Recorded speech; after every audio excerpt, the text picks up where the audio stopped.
안녕하세요. 사연사무소에 오신 것을 환영합니다. 오늘의 사연입니다. 저는 올해 45세가 된 돌싱입니다. 한 번 결혼을 했었고, 지금은 전처와 이혼을 한 지 3년이 되어 혼자 지내고 있습니다. 아이가 둘 있는데, 중학생 아들과 초등학생 딸입니다. 아이들은 전처와 함께 살고 있고, 저는 서울에서 직장 생활을 하며 따로 지내고 있습니다. 물론 전처와는 지금도 자주 연락을 주고받으며 지냅니다. 저희는 서로 가치관이 달라지고 설렘이 사라졌다는 이유로 비교적 차분하고 합의된 형태로 이혼을 결정했던 터라 크게 감정적으로 싸운 적은 없었습니다. 아이들 앞에서 서로를 깎아내리기보다는 우리 엄마 아빠는 좋은 사람이야라는 인식을 심어주고 싶었죠. 그래서 이혼 직전에는 아이들에게 충분히 설명하고 양해를 구하는 과정도 거쳤습니다. 아이들이 한창 예민한 시기였지만 생각보다 잘 받아들이고 오히려 엄마 아빠가 서로 행복했으면 좋겠다라고 말해줘서 참 고맙고 미안했더랬습니다. 아직도 전처와는 허물없이 지낼 만큼 사이가 좋아서 한 달에 2번 정도는 아이들과 함께 내 식구가 밥도 먹고 아이들 근황도 듣고 가끔 놀이공원 같은 곳에도 같이 놀러 가곤 했습니다. 사실 전처가 이러다 새로운 사람 만나기도 애매해지는 것 아니냐고 농담을 섞어 말하기도 했는데 저는 서로 나름의 삶을 살면서도 아이들 앞에서는 부모로서의 역할만 잘하면 된다 정도의 생각이었습니다. 문제라면 문제일 수 있는 것은 반년 전부터 전처에게 남자친구가 생겼다는 사실이었죠. 그 남자친구가 생긴 이후로 예전처럼 전처와 편하게 만나는 일이 좀 불편해졌다는 겁니다. 아무래도 남자친구 입장에서 전처와 전 남편, 그리고 아이들이 한자리에서 자주 만나는 것을 달갑게 보기는 어렵겠지요. 전처는 그런 남자친구의 반응을 무시할 수는 없었기에 조금씩 저와 가족 모임을 하는 것을 꺼리는 눈치였습니다. 저 역시 새로운 사람 만나서 행복해지라고 늘 말해왔지만 막상 전처가 실제로 다른 누군가와 사귀며 알콩달콩 지내는 모습을 듣고 있자니 생각이 복잡해졌습니다. 질투심이라기보다는 그냥 묘한 감정이라고 할까요? 그래도 저는 그들의 새 출발을 응원하려 애쓰고 있었습니다. 그렇게 조금은 묘한 심정으로 지내던 어느 날이었습니다. 제가 평소처럼 회사에서 일하고 있는데 중학교와 고등학교 시절에 제일 친하게 지냈던 친구, 이름이 창수인 친구가 정말 오랜만에 전화를 걸어왔습니다. 우리는 중고교 시절을 함께 보냈고 대학도 달랐고 지금은 창수가 지방에 거주하고 있어서 가끔 전화와 문자로 안부만 주고받는 사이였습니다. 서울에 일이 생겨 올라올 때면 간혹 만나 한잔하며 옛날 이야기를 하곤 했지만 서로 바쁜 생활을 하다 보니 참 보기 힘들었습니다. 그런 창수가 다음 주에 동창회를 한다며 꼭 참석하자고 권유했습니다. 제가 아니 30년 가까이 보지 않았던 친구들이니 좀 어색할 것 같아서 굳이 가야 할까라고 망설였는데 창수가 이러더군요. 야, 좋은 기회잖아. 게다가 내가 예전에 좋아했던 연주도 온대. 순간 제 머릿속엔 고등학교 시절의 기억이 스쳐 지나갔습니다. 예쁘고 미술을 좋아하고 저와 함께 미술학원도 다니던 그 연주 말이었습니다. 정확히 28년 만의 이름이었습니다. 그녀는 학교에서 정말 예쁘기로 소문이 나 있었고 남학생들에게 인기도 많았습니다. 저도 그중 한 명이었죠. 운 좋게도 같은 미술학원을 다니면서 그림과 작품에 대한 이야기를 많이 나눌 수 있었고 특별한 정을 쌓았습니다. 같이 수업을 듣고 연습을 하고 서로의 작품을 교류하며 응원해주는 그런 사이였죠. 그러다가 서로 감정이 싹 텄는데 손 한번 잡아보지 못한 사이였습니다. 그 시절 누군가 엉뚱한 루머를 퍼뜨리는 바람에 결국 큰 소동이 벌어졌습니다. 내가 연주랑 모텔에 들어갔다는 목격담이라든지 연주가 아파서 며칠 학교에 나오지 않은 것은 사실 임신 때문이라는 말도 안 되는 소문이었습니다. 출처도 확실치 않은 유언비어였지만 하도 기가 막혀서 저와 연주는 함께 엄청난 고통을 겪었습니다. 특히 연주는 조용하고 순수한 아이였는데 남학생들 사이에서의 인기가 그 여학생들에게는 질투의 대상이었는지 모르겠습니다. 결국 학교에 부모님까지 찾아오는 사태가 되었고, 조사 끝에 연주를 모함했던 건 다른 반의 몇몇 여학생들이었다고 밝혀졌습니다. 그러나 학교 측은 사건을 덮으려고만 했고, 해당 여학생들에게 큰 처벌 없이 전학조치만 내리는 식으로 흐지부지 정리되었습니다. 하지만 이미 연주의 마음은 크게 다쳐버렸고, 결국 그녀도 전학을 가고 말았습니다. 저 역시 루머를 야기한 장본인이라는 죄 아닌 죄로 계속 손가락질을 받았기에 고통스러웠고요. 사실 전학 가는 당일까지 우리는 충분히 서로에게 솔직한 이야기를 하지 못했습니다. 괜히 더 오해만 살까봐, 또는 서로가 아무 잘못 없다는 걸 증명해야만 한다는 무거운 분위기 탓에 감정 표현이 서툴렀습니다. 결국 그렇게 그녀는 제 눈앞에서 사라졌고, 그 후로 단 한 번도 소식을 듣지 못했습니다. 꼭 한 번 다시 만나 이야기해보고 싶었지만 막연한 희망일 뿐이었습니다. 그런 연주가 이번 동창회에 나온다는 말에 저는 묘한 기대감이 생겼습니다. 그간 동창회에 전혀 관심이 없었지만 갑작스럽게 그래, 한번 가보자라는 마음이 들었습니다. 물론 연주를 다시 만난다고 뭔가 달라질 게 있을까 하는 생각도 들었지만 10대 시절의 상처이자 풋풋한 추억이기도 했던 그 시간이 다시 눈앞에 펼쳐질 것 같았습니다. 그래서 다음 주 토요일, 저는 평소보다 신경 써서 옷을 차려입고 서울 시내의 모임 장소로 나갔습니다. 동창회라 하면 왠지 20대, 30대 초반이거나 아니면 졸업 직후로부터 몇 년 안에 열리는 줄만 알았는데, 이미 40대 중반이 된 나이에 열리는 동창회란 어떤 분위기일지 전혀 예상이 되지 않았습니다.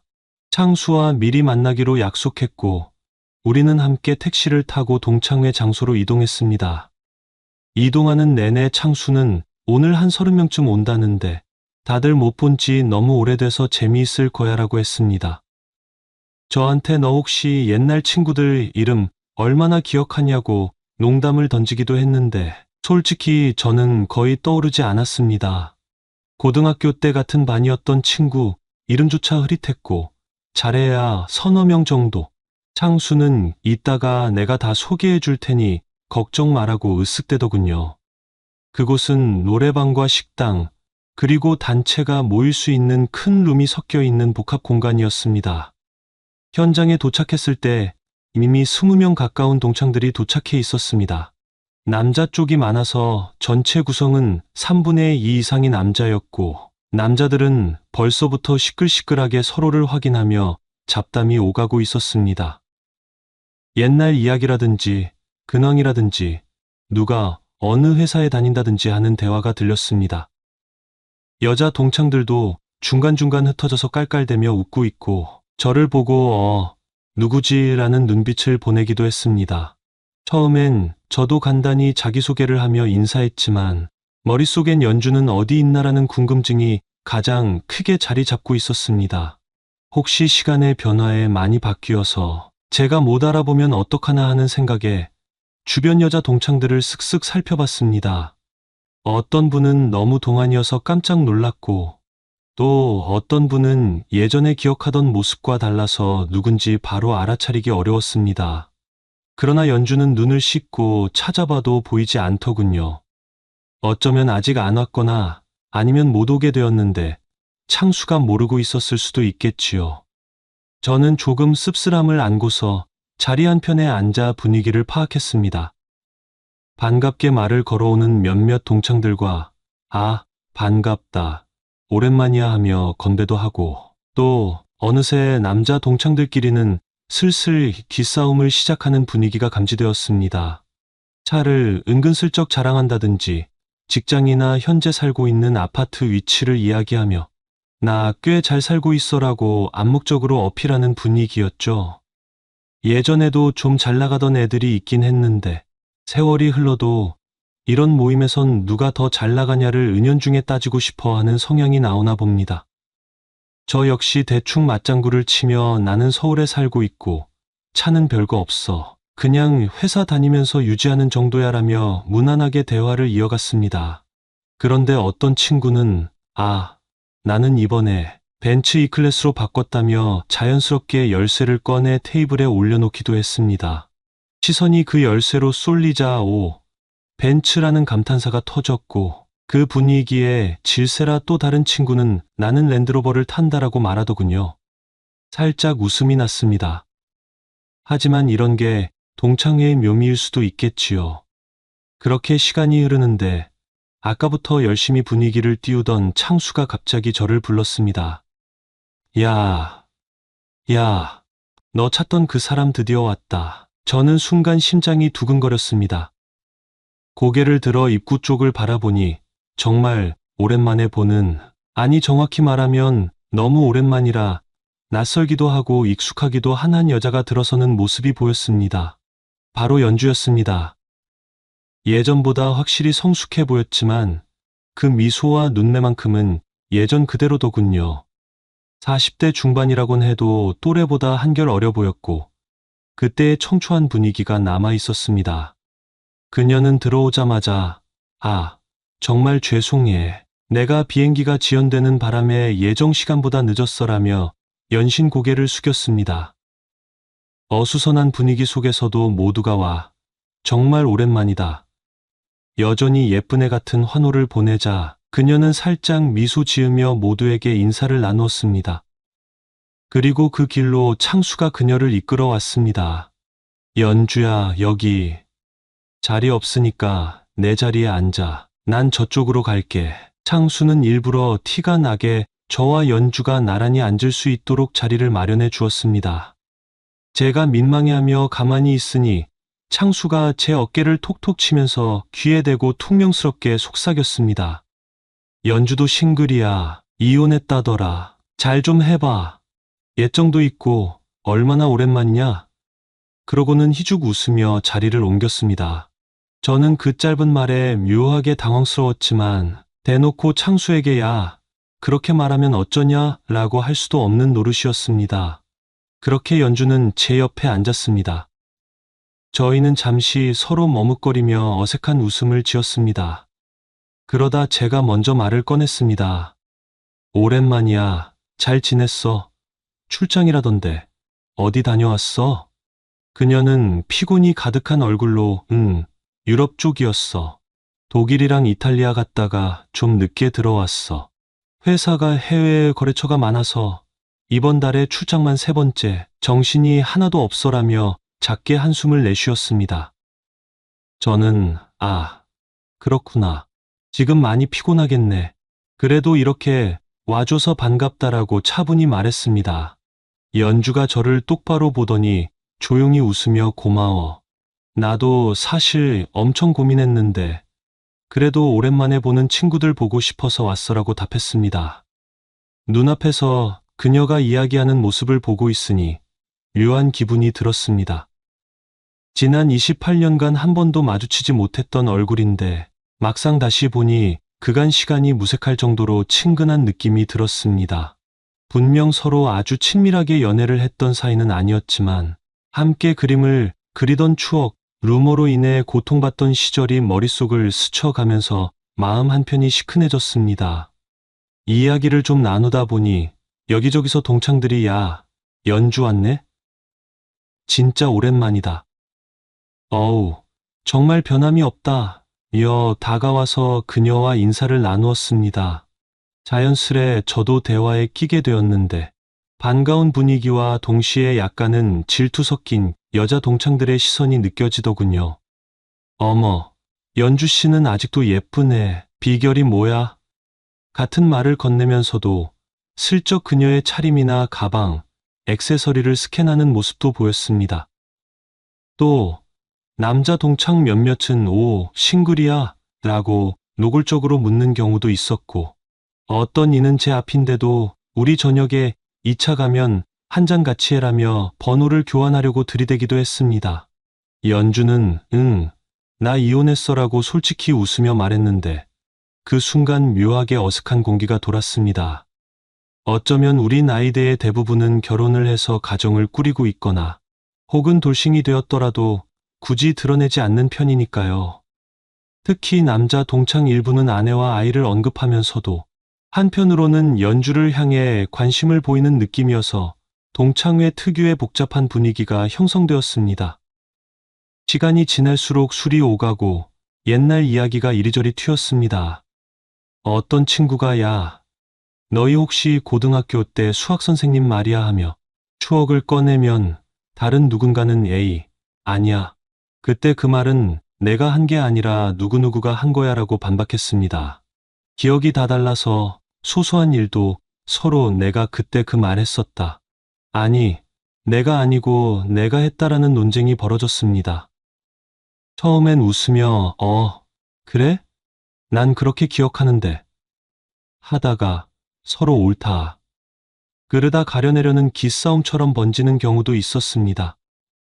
창수는 그런 싸늘해지는 분위기를 감지할 때마다 큰 소리를 내며 자자자 우리 잔 돌리고 하나 둘 셋 하면 건배 하고 해댔습니다.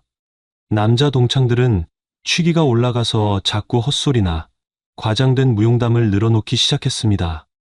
어떤 이는 내가 고등학교 때 가출했었는데 그때 누가 날 구해줬다는 둥, 나 군대에서 엄청 고생했는데 누구누구가 면회도 와줬다는 둥 다소 과장 섞인 이야기들이 이어졌습니다. 그러다 또 차와 집 이야기로 귀결되곤 했고요. 여자 동창들은 그 와중에 우리 애는 지금 중3인데 학원 문제 때문에 스트레스다 같은 육아 이야기를 하기도 했습니다. 그렇게 어느 정도 자리가 무르익었을 때 분위기를 전환하려고 노래방 기기가 있는 옆 룸으로 다 함께 이동하게 되었습니다. 이곳은 식사도 할 수 있고 노래도 부를 수 있는 복합 공간이었거든요. 다들 잔뜩 들뜬 상태로 옛날에 노래 잘 부르던 애 누구였지? 창수가 노래방 킹이었잖아. 하는 식으로 시끌벅적 이동했습니다. 저도 자연스럽게 연주와 함께 옆에 섰지만 중간중간 다른 사람들이 끼어들며 연주에게 말을 걸기도 해서 생각처럼 오래 대화를 나눌 수는 없었습니다. 옆 룸은 꽤 널찍했고 이미 마이크가 2대나 준비되어 있었습니다. 누군가가 자, 그럼 추억의 노래 한번 가자라고 하며 90년대 가요를 선곡했습니다. 화면에는 빛 바랜 뮤직비디오가 나오고 당시 유행했던 댄스 음악이 흘러나왔습니다. 누구는 박수를 치고 누구는 맨 앞에서 춤을 추며 이목을 끌었습니다.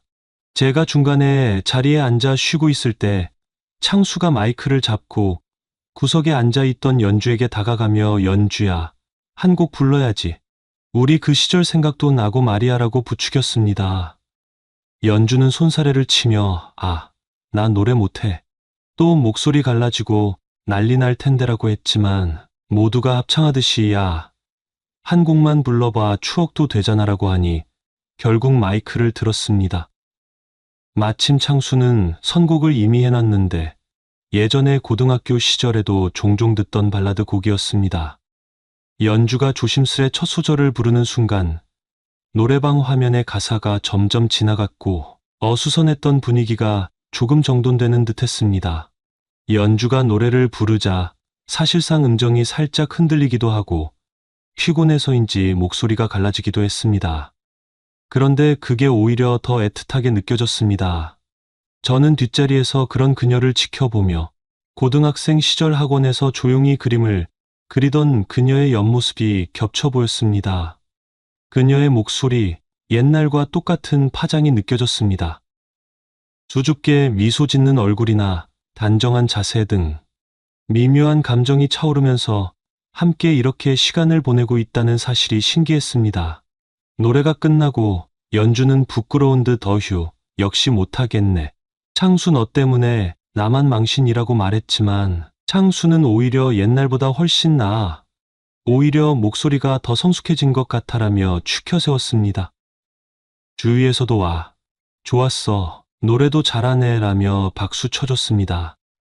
저는 슬쩍 시선을 마주치며 엄지손가락을 들어 보였고 그녀는 눈이 마주치자 장난스럽게 혀를 내밀며 웃었습니다.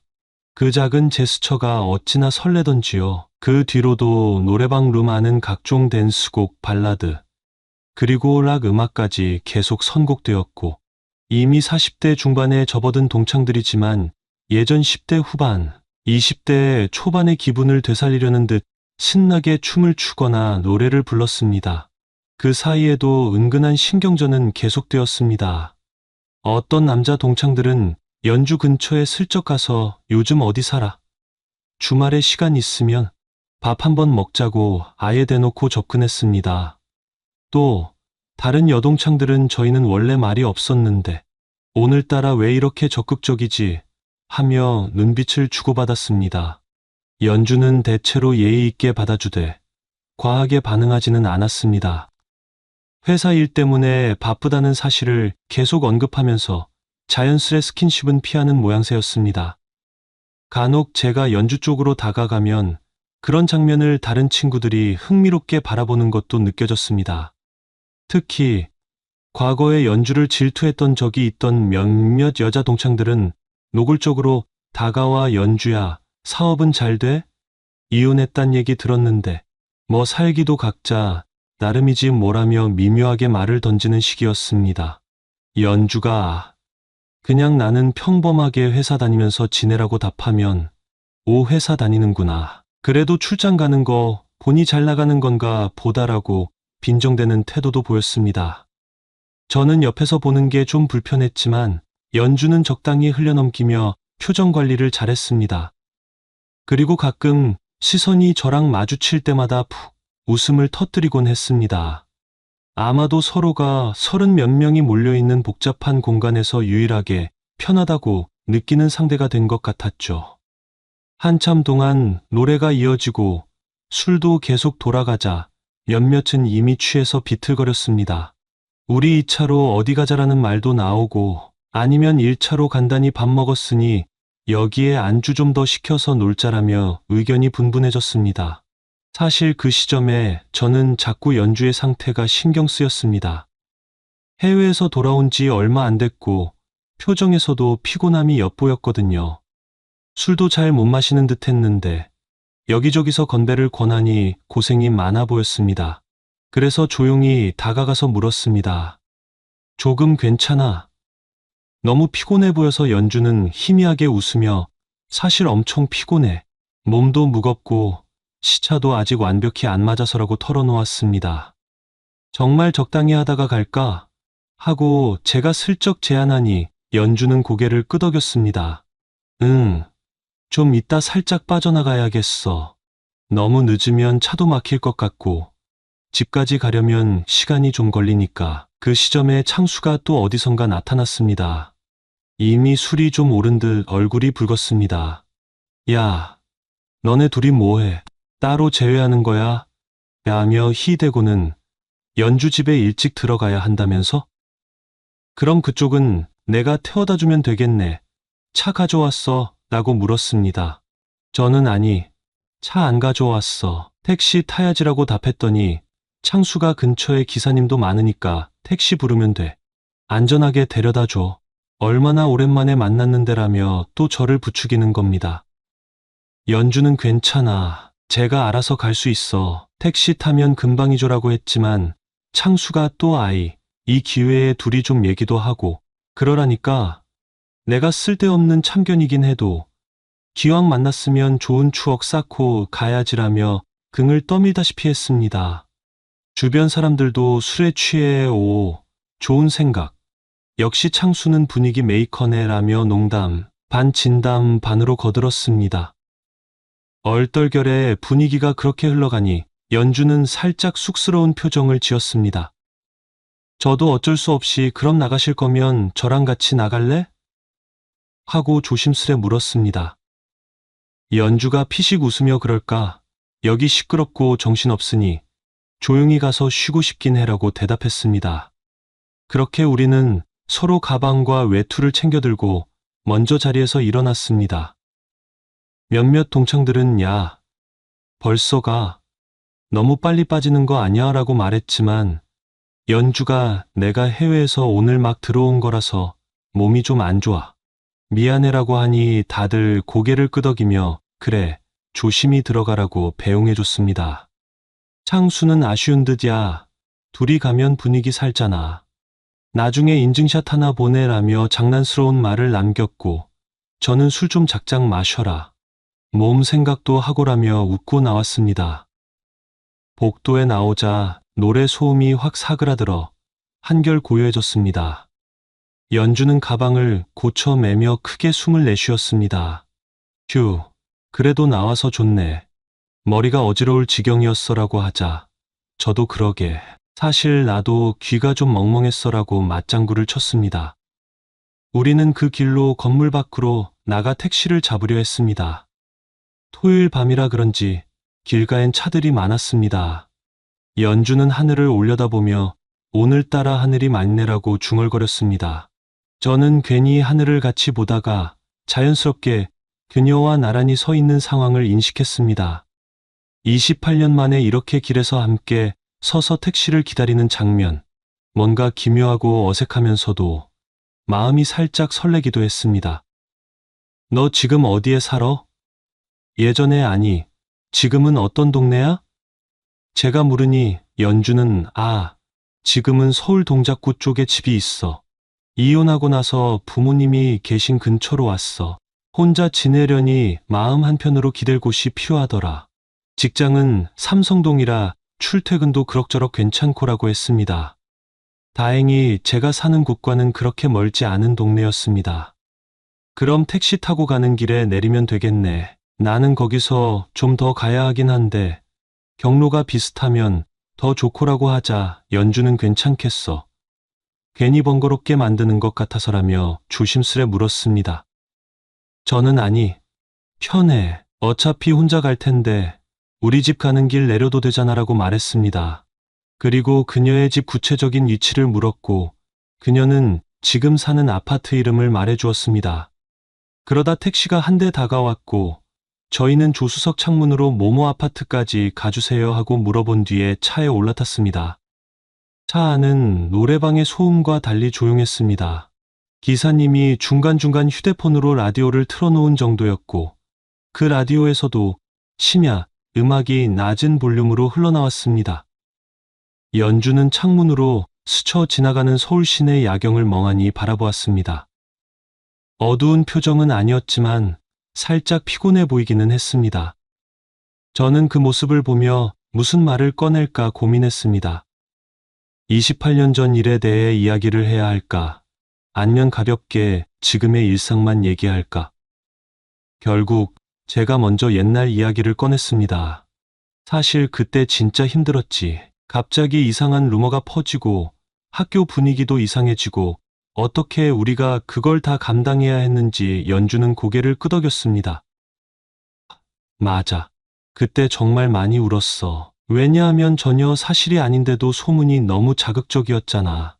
하필이면 우리 나이 때는 그런 데 관심이 많을 시기이기도 했고 그 여학생들이 왜 그랬는지도 모르겠고 아직도 가끔 그 일을 떠올리면 마음이 좀 아프네. 저도 작게 한숨을 내쉬며 나는 학교에서 괜히 이상한 시선 받고 입에 담기도 힘든 소문이 돌고 그런데 제대로 해명해 주는 사람도 별로 없었어. 그저 조용히 있으면 잠잠해지겠지 했는데 너가 전학 가버린 뒤에는 죄책감 같은 것도 들었어. 정작 내가 아무것도 못했으니까라고 말했습니다. 그러자 연주는 천천히 말을 이었습니다. 그 시절에는 우리 모두가 어렸잖아. 나도 당시에 부모님이 워낙 속상해하시고 또 학교 치기 사건을 덮으려고만 하는 모습에 엄마 아빠가 화가 많이 나셨었어. 그래서 전학 결정이 빨리 이루어졌고 그 뒤로 나도 연락 방법이 딱히 없어서 그냥 그렇게 잠시 침묵이 흘렀습니다. 서로가 마음에 남아있던 응어리가 아직 완전히 풀리지는 않은 듯 했습니다. 기사님이 잠깐 차를 세우고 죄송한데 여기서 좌회전해도 될까요?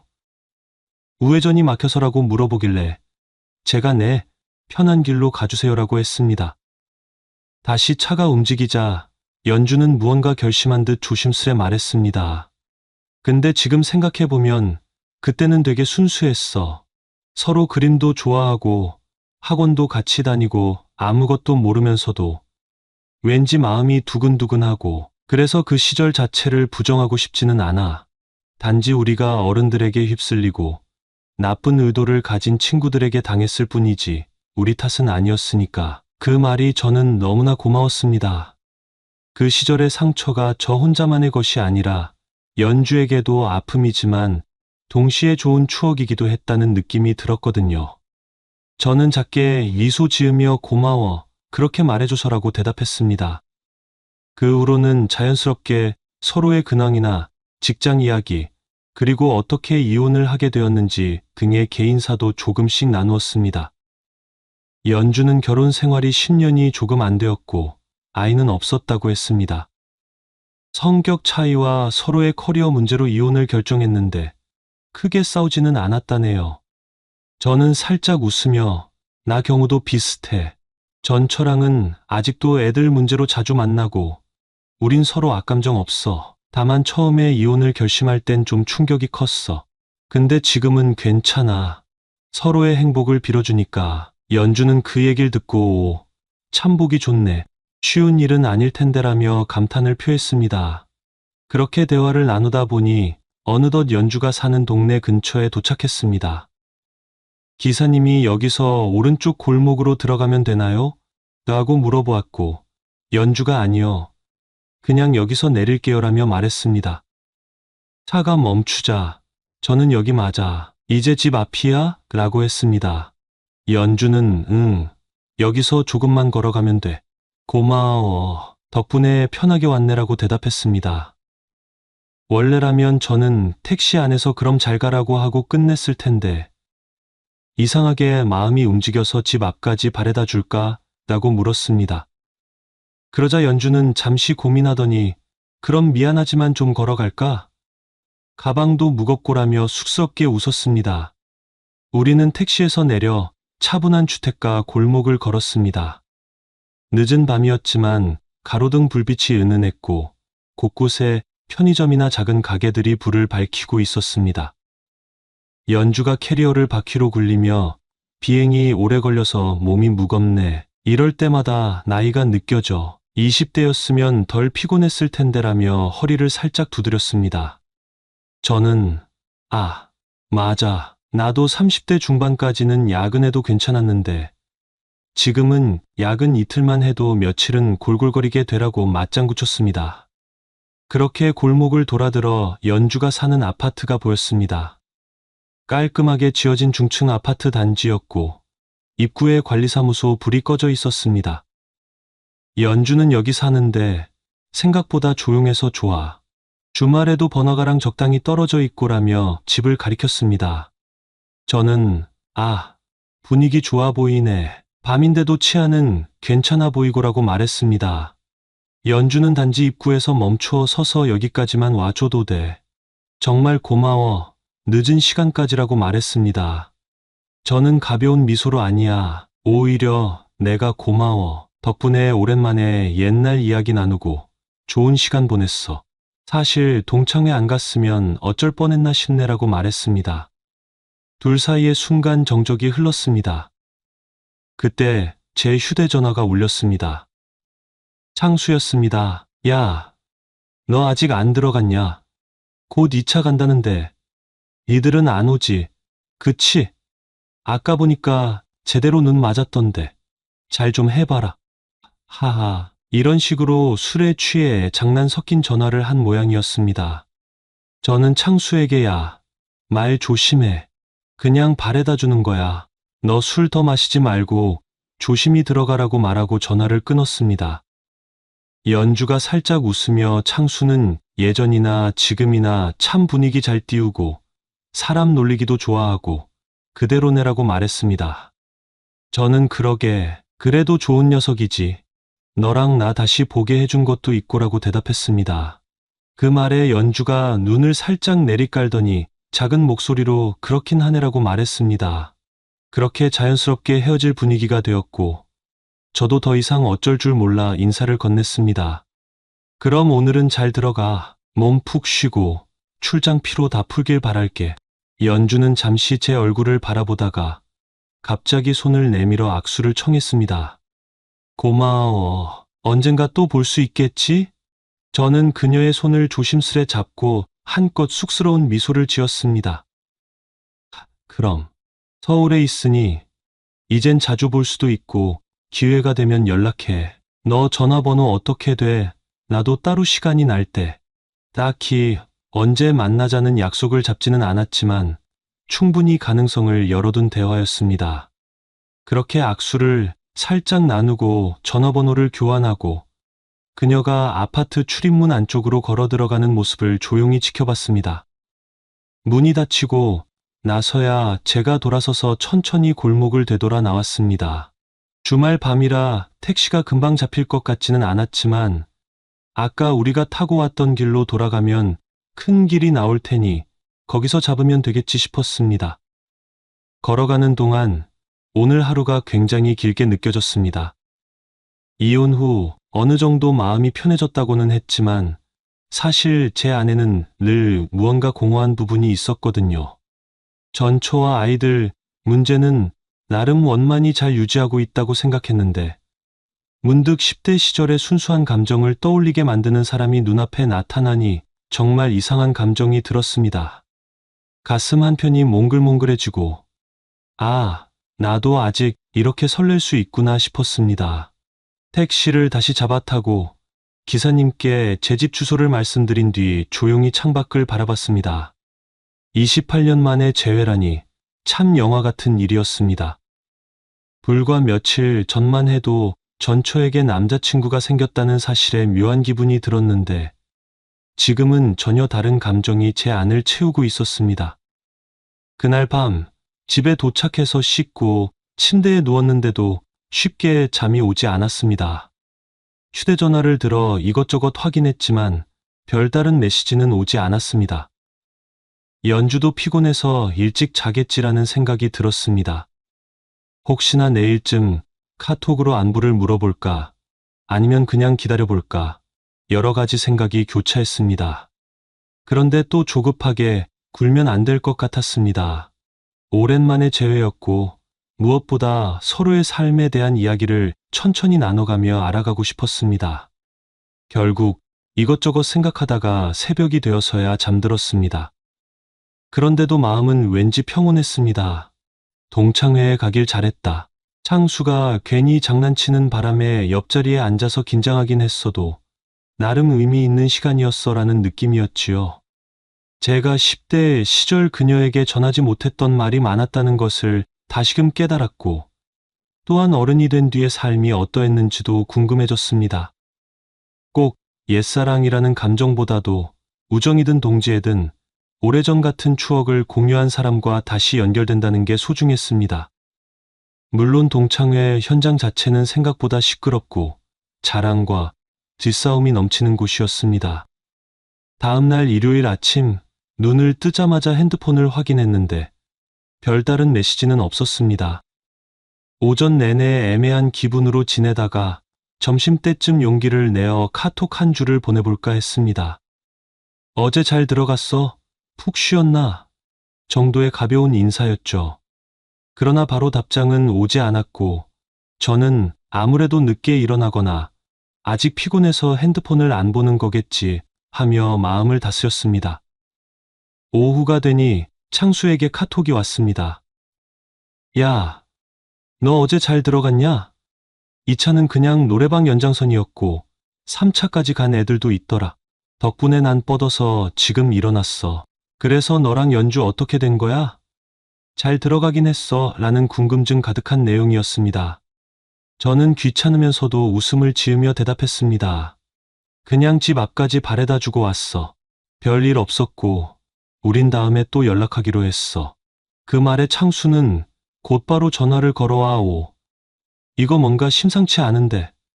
잘해봐, 잘해봐, 응원한다 라며 장난스레 부추겼습니다.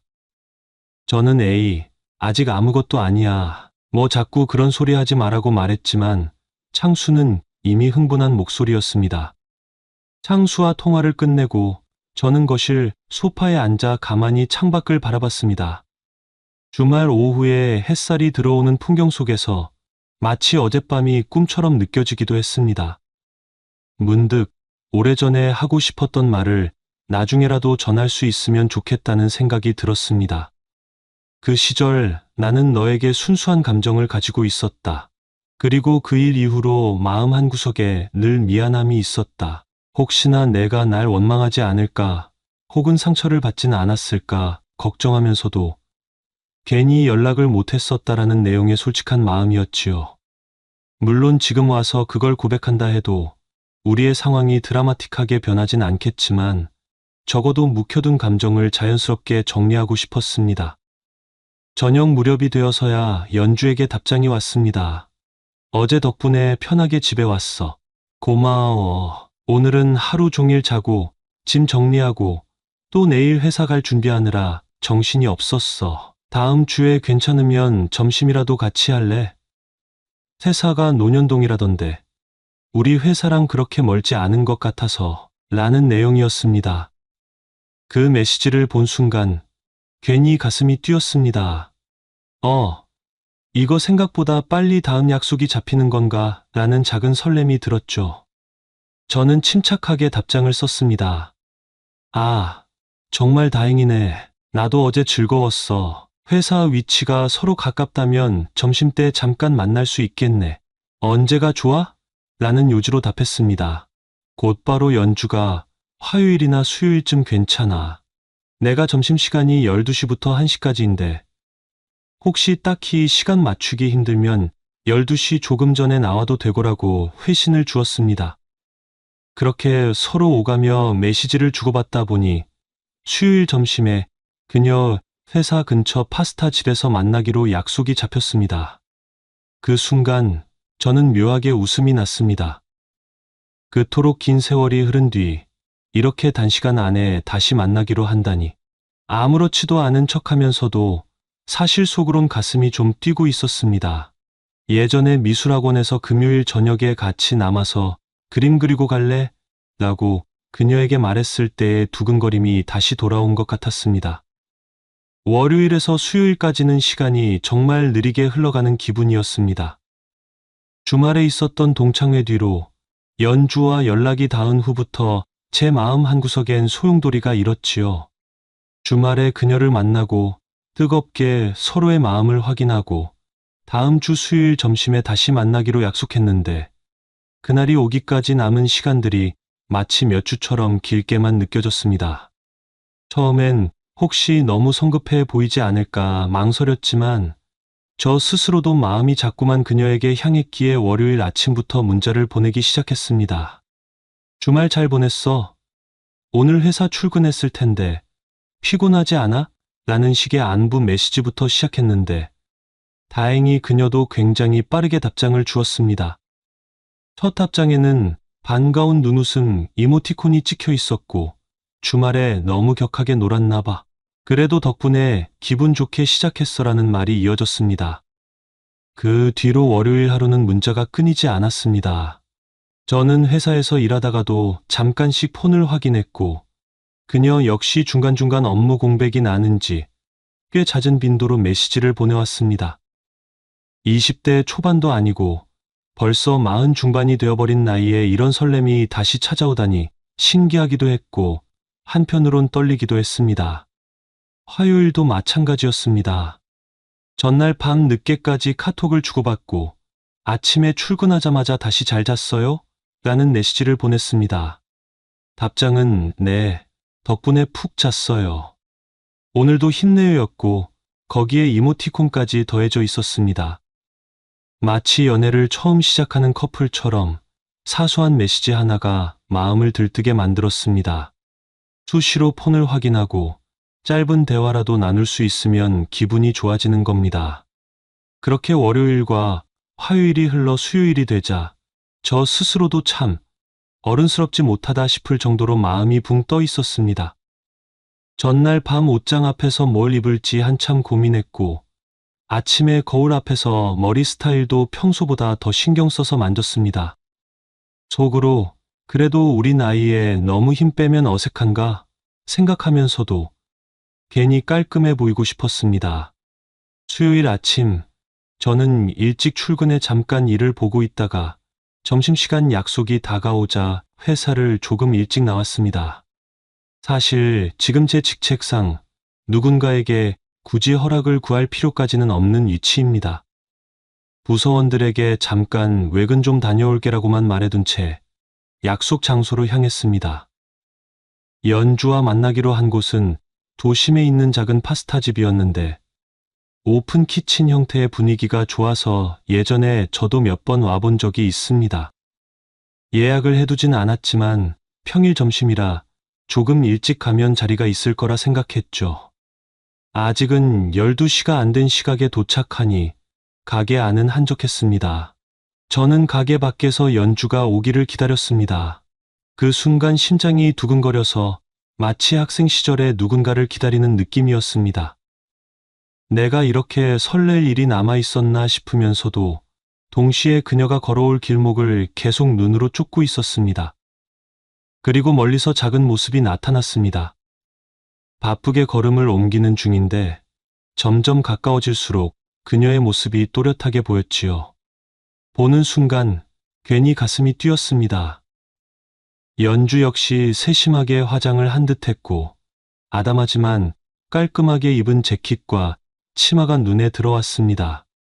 40대 중반이지만 역시나 또래보다 한층 젊어 보였고 무엇보다 화사한 미소가 돋보였습니다. 그녀도 날 발견하자 가볍게 손을 흔들었습니다. 아, 벌써 와 있었네. 천천히 와도 됐을 텐데. 그녀가 다가와 미소를 지으며 말했습니다. 저도 일찍 마무리돼서 먼저 도착했어라고 대답하고 그녀가 멈춰 서자 자연스럽게 살짝 웃어 보였습니다. 우리는 함께 파스타집으로 들어갔습니다. 어서 오세요라는 점원 목소리를 들으면서 제법 운치 있는 자리에 앉았고 메뉴판을 보면서 뭘 시킬지 짧게 상의했습니다. 혹시 못 먹는 재료 있어? 하고 제가 묻자 그녀는 별로 없어. 요즘 신경 써서 먹긴 하지만 글쎄 새우 들어간 파스타 정도면 어떨까? 라며 웃었죠. 전 좋아. 그럼 해산물 파스타 하나, 리조또 하나 시킬까라고 했고 와인이나 음료를 곁들일까 싶었지만 둘 다 오후에 회사로 복귀해야 하니 음료는 가볍게 탄산수로 결정했습니다. 그렇게 식사가 나오기 전에 우리는 지난 이틀간 나눈 대화에서 더 이어진 이야기들을 자연스럽게 주고받았습니다. 문자로 얘기 많이 해서 그런지 생각보다 어색하지 않네라고 제가 말하자 그녀도 응, 나도 그래. 벌써 오래 만난 사람처럼 편하달까? 라며 수줍게 웃었습니다. 동창회에서의 일들, 예전 고등학교 때의 쓸쓸했던 기억들이 농담거리로 슬슬 오가기도 했습니다. 곧 파스타와 리조또가 나왔고 우리는 즐겁게 식사를 시작했습니다. 중간중간 아주 사소한 일상 이야기까지 이어졌습니다. 저는 한 숟갈을 뜨며 그녀의 표정을 살폈습니다. 분위기가 참 좋았습니다. 20대 때처럼 모든 게 서툴고 설레는 정도는 아니었지만 성숙함 속에서도 온기가 흐르는 느낌이었습니다. 식사를 마칠 때쯤 문득 내 머릿속엔 어떤 결심 같은 게 스쳤습니다. 이대로 끝내기엔 아쉽다. 이미 마음은 통했고 이 감정을 숨길 필요가 있을까? 라는 생각이었습니다. 그리고 곧 식사 후 자리를 정리하면서 제가 용기를 내어 살짝 이야기를 꺼냈습니다. 연주야, 사실은 나 이틀 동안 당신 생각 정말 많이 했어. 그냥 옛날 추억 이상으로 지금 이 순간에 당신이 참 좋다고 느껴. 그녀가 눈을 크게 뜨고는 천천히 미소 지었습니다. 나도 그래. 사실 우리 둘 다 어른이니까 굳이 숨길 필요 없잖아. 그 한마디에 제 가슴이 쿵 내려앉았습니다. 예상보다 훨씬 담백하고 솔직한 대답이었거든요. 순간 흥분한 마음에 저는 그럼 우리 정식으로 만나볼래? 사귀고 싶어라고 담백하게 말을 뱉었습니다. 이미 식당이었고 평일 점심시간이라 테이블 주변에 다른 손님들도 있었지만 그들에게는 신경 쓸 여유가 없었습니다. 그러자 그녀가 손을 조용히 테이블 밑으로 내려서 살며시 제 손을 잡았습니다. 좋아. 우리 사귀어 봅시다라는 답이 돌아왔습니다. 그 짧은 순간에 제가 얼마나 기뻤는지 모릅니다. 마치 10대 시절의 풋풋한 감정과 함께 어른들의 진지함이 겹쳐진 느낌이었지요. 저는 너무 기쁜 나머지 테이블 위에서 그녀 손등에 입맞춤을 했습니다. 식사를 마치고 나왔을 때 시간은 이미 점심시간을 꽉 채운 뒤였습니다. 그녀도 회사 복귀해야 하는데 이대로 떨어지기 싫다라며 아쉬워했습니다. 저도 나도 그래. 그러면 저녁에 어때? 퇴근 후에 만나러 갈게라고 했고 그녀는 망설임 없이 좋아. 그럼 퇴근 시간 맞춰서 건물 앞에서 기다려줄 거야? 라고 되물었습니다. 순간 제 가슴이 또 한 번 설렜습니다. 고개를 끄덕이며 응, 바로 달려갈게. 약속하고 말했고 그녀와 간단히 포옹까지 할 뻔했지만 사람들이 오가는 길목이라 살짝 눈치를 보며 서로 미소를 나눈 뒤 헤어졌습니다. 회사가 있는 쪽으로 돌아오는 발걸음은 한결 가벼웠습니다. 부서로 복귀해서는 평소처럼 일에 몰두하려고 했지만 사실 머릿속에는 계속 저녁에 그녀를 만나면 어떤 대화를 하지? 혹시 아예 함께 저녁 먹고 집에 데려다 주는 건 어떨까? 라는 생각들만 맴돌았습니다. 퇴근 시간이 되자마자 저는 곧바로 시동을 걸고 그녀의 회사 건물 앞으로 차를 몰았습니다. 건물 앞에 도착했는데 아직 그녀가 나오지 않아 잠시 대기했습니다. 혹시 동료들과 같이 퇴근하면 어떡하지? 라는 생각이 들자 동시에 조금 긴장되었습니다. 그런데 잠시 후 그녀가 건물 출입구에서 5명 정도의 동료, 무리와 함께 나오는 게 보였습니다. 그녀도 저를 발견하곤 약간 부끄러운 표정으로 그러나 은근한 미소를 띠고 있었습니다. 저는 차에서 내려 그녀에게 다가갔습니다. 동료들이 이분이 라는 눈빛으로 서로 눈짓을 주고받았고 그녀는 우리 학교 동창이자 요즘 만나고 있는 분입니다라고 짧게 소개했습니다. 동료들은 안녕하세요 라며 장난스럽게 고개를 숙이기도 했고 와, 외제차네 하면서 제 차를 힐끔거리며 스몰 토크를 하더군요. 그녀 역시 동료들이랑 헤어질 때 약간 붉어진 얼굴로 오늘 저랑 저녁 약속이 있어서 먼저 가볼게요라고 인사했습니다. 동료들이 알았어요. 재밌게 놀아요. 내일 봐요 하며 뒤에서 키득대길래 저도 가볍게 웃으며 안녕하세요. 잘 가세요라고 인사했습니다. 차에 올라타자 그녀가 장난스럽게 몰랐네. 이렇게 멋진 차를 타는 줄은 동창회 때 왜 아무 말 안 했어? 하고 물었습니다. 저는 웃으며 그냥 자랑하기 싫었어. 내 나이가 몇인데 그런 거 들고 자랑하는 거 유치하잖아라고 대답했습니다. 그리고 스르륵 그녀 손을 잡고 살짝 손등에 입맞춤을 하려고 했습니다. 그러자 그녀가 운전에 집중해 위험하게라며 장난기 어린 표정으로 제 손을 조용히 빼냈습니다. 저는 피식 웃으며 핸들에 손을 올렸죠. 우리는 그렇게 차를 몰고 미리 알아둔 맛집으로 이동했습니다.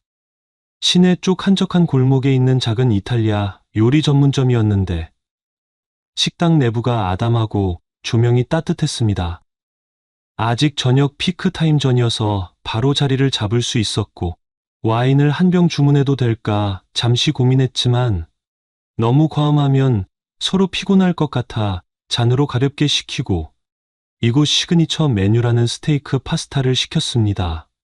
주문을 마치고 나서 그녀와는 더욱 솔직한 대화를 나누기 시작했습니다. 처음에는 조금 무거워질 수도 있다고 생각했는데 의외로 두 사람 다 편안하게 이야기했습니다. 어느새 음식을 거의 다 비우고 난 이 시계가 꽤 늦은 시각을 가리켰습니다. 그녀가 오늘 이렇게까지 즐거울 줄 몰랐네라며 입가에 미소를 지었고 저도 나 역시 덕분에 정말 오랜만에 가슴이 뛰는 것 같아라고 답했습니다. 그리고 자연스럽게 서로를 바라보다가 저도 모르게 그녀의 손을 잡고 살짝 끌어당겼습니다. 그녀는 거부하지 않았고 그 상태로 잠시 작은 입맞춤을 교환했습니다. 사실 그 찰나에 주위에 다른 손님들이 있긴 했지만 우리가 앉아있던 곳이 살짝 구석진 자리라 시선이 많이 닿지는 않았습니다. 살짝 얼굴이 달아올랐지만 그 느낌이 너무 좋았습니다. 식당을 나와 주차장으로 이동해 차에 탔을 때 이미 우리는 서로의 몸을 향한 갈망이 커져 있었습니다. 차 안에서 서로를 향해 가까이 몸을 기울였고 뜨거운 키스를 나누었습니다. 숨소리가 거칠어질 정도였습니다. 그러다 그녀가 입술을 떼고 작은 목소리로 나 집에 혼자 있는데 그냥 들어가기 싫어. 우리 집에 잠시 쉬었다 갈래? 라고 물었습니다. 저 역시 더는 망설이지 않고 고개를 끄덕였습니다. 둘 다 돌싱이고 이미 감정이 한껏 무르익은 상태였기 때문에 결국 대세를 따르기로 했습니다. 그렇게 저는 차를 몰아 그녀가 사는 아파트 단지로 향했습니다. 그 길은 20분 남짓 걸렸지만 차 안에서 우리는 계속 손을 잡고 신호가 걸릴 때마다 키스를 주고받으며 뜨거운 분위기를 이어갔습니다. 주차장에 차를 세우고 엘리베이터를 타고 집 문 앞에 도착하는 순간까지도 우리는 서로에게서 눈을 떼지 못했습니다. 문이 열리자마자 우린 마치 한참 동안 굶주렸던 연인처럼 서로를 끌어안고 입을 맞추었습니다. 방문 안으로 들어서는 순간 아무 말도 필요 없었습니다. 조용한 집 안에 우리의 거친 숨소리만 울렸고 옷이 하나둘씩 바닥에 떨어졌습니다. 저는 10대 시절에 느꼈던 그러나 그땐 이루지 못했던 감정들이 한꺼번에 폭발하는 듯한 기분을 받았습니다.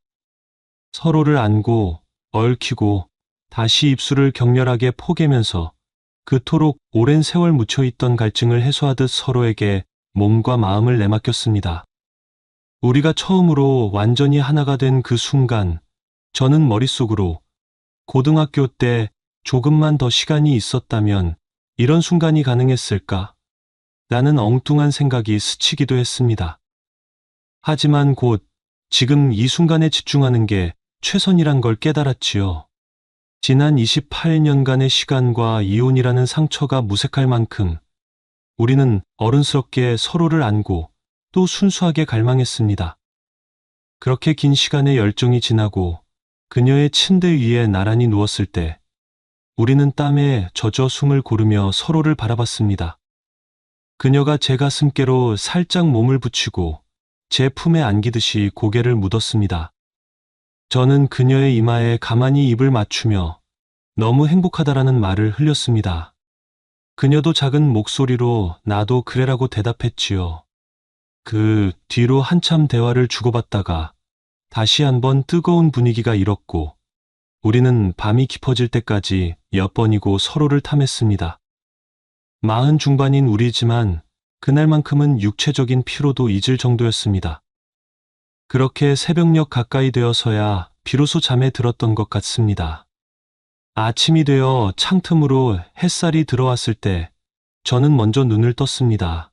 그리고 옆에서 곤히 자는 그녀의 모습을 한동안 지켜봤습니다.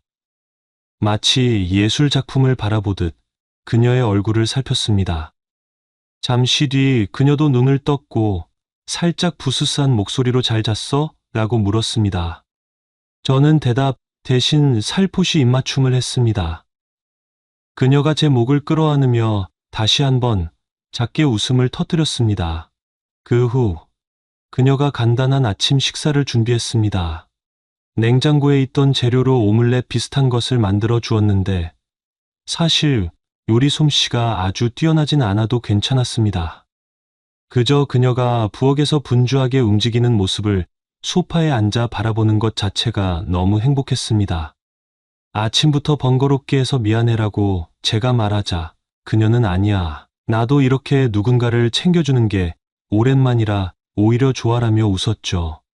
그렇게 식사를 마치고 시간에 맞춰 함께 차를 타고 출근했습니다.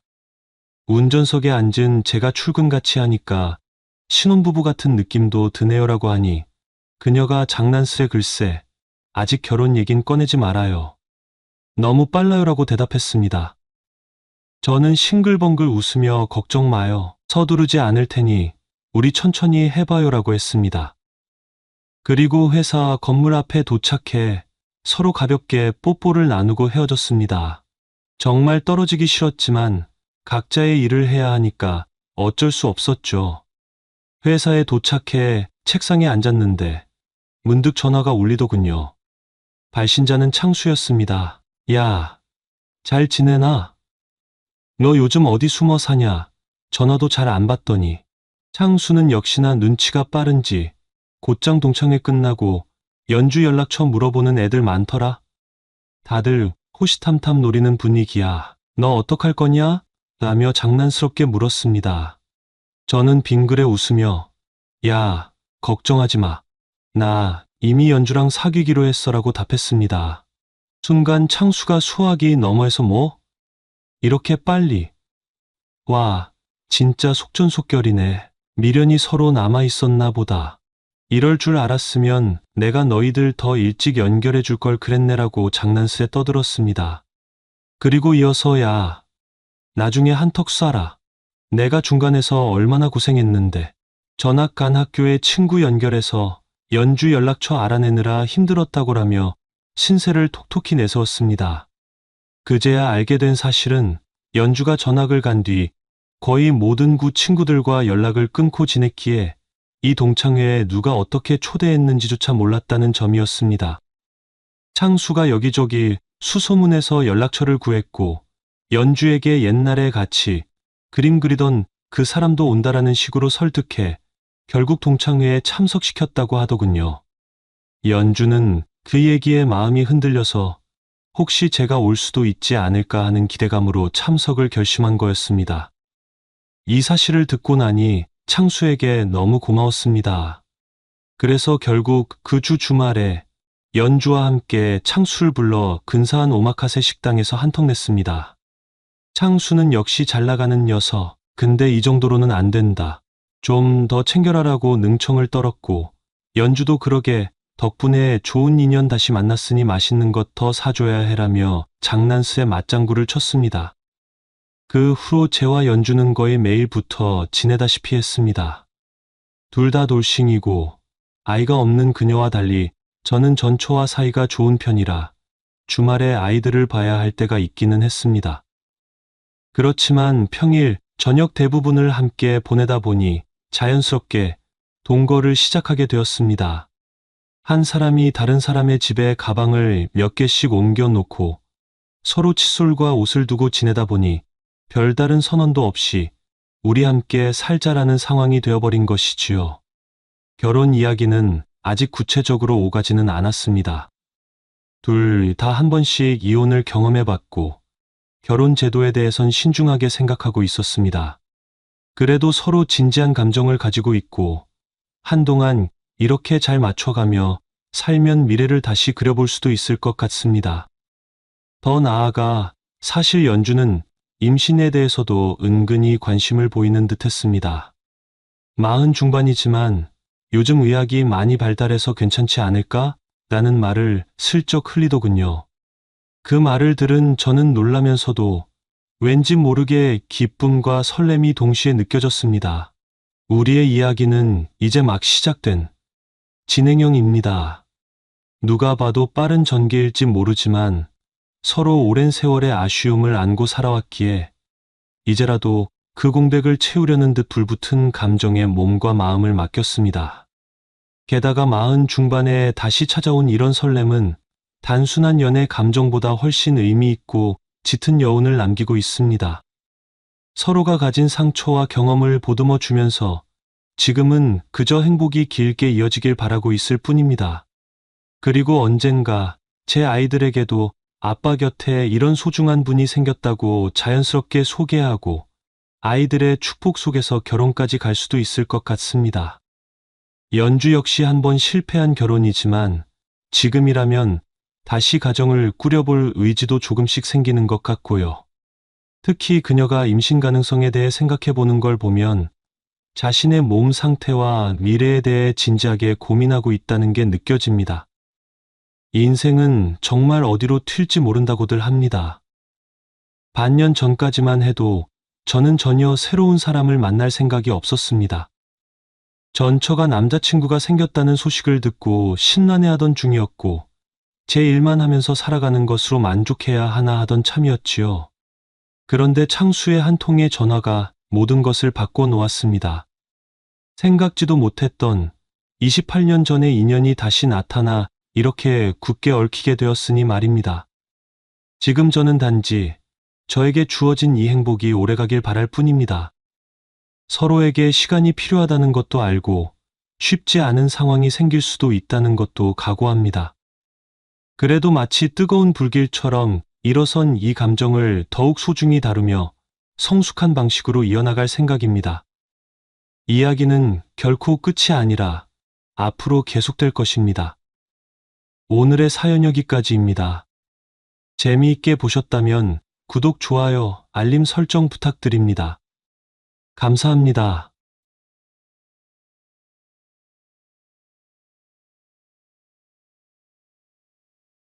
얼마 전 저는 직장에서 출장 중 여상사와 예상치 못한 일이 벌어졌습니다.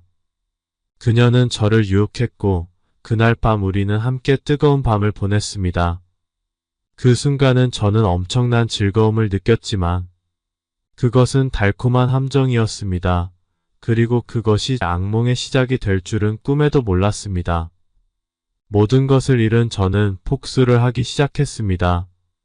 안녕하세요. 저는 이제 결혼한 지 1년이 된 32살 남자입니다. 외모는 평범하고 키는 176밖에 되지 않습니다. 하지만 저는 말을 잘하고 눈치도 빨라서 여성들에게 인기가 많았습니다.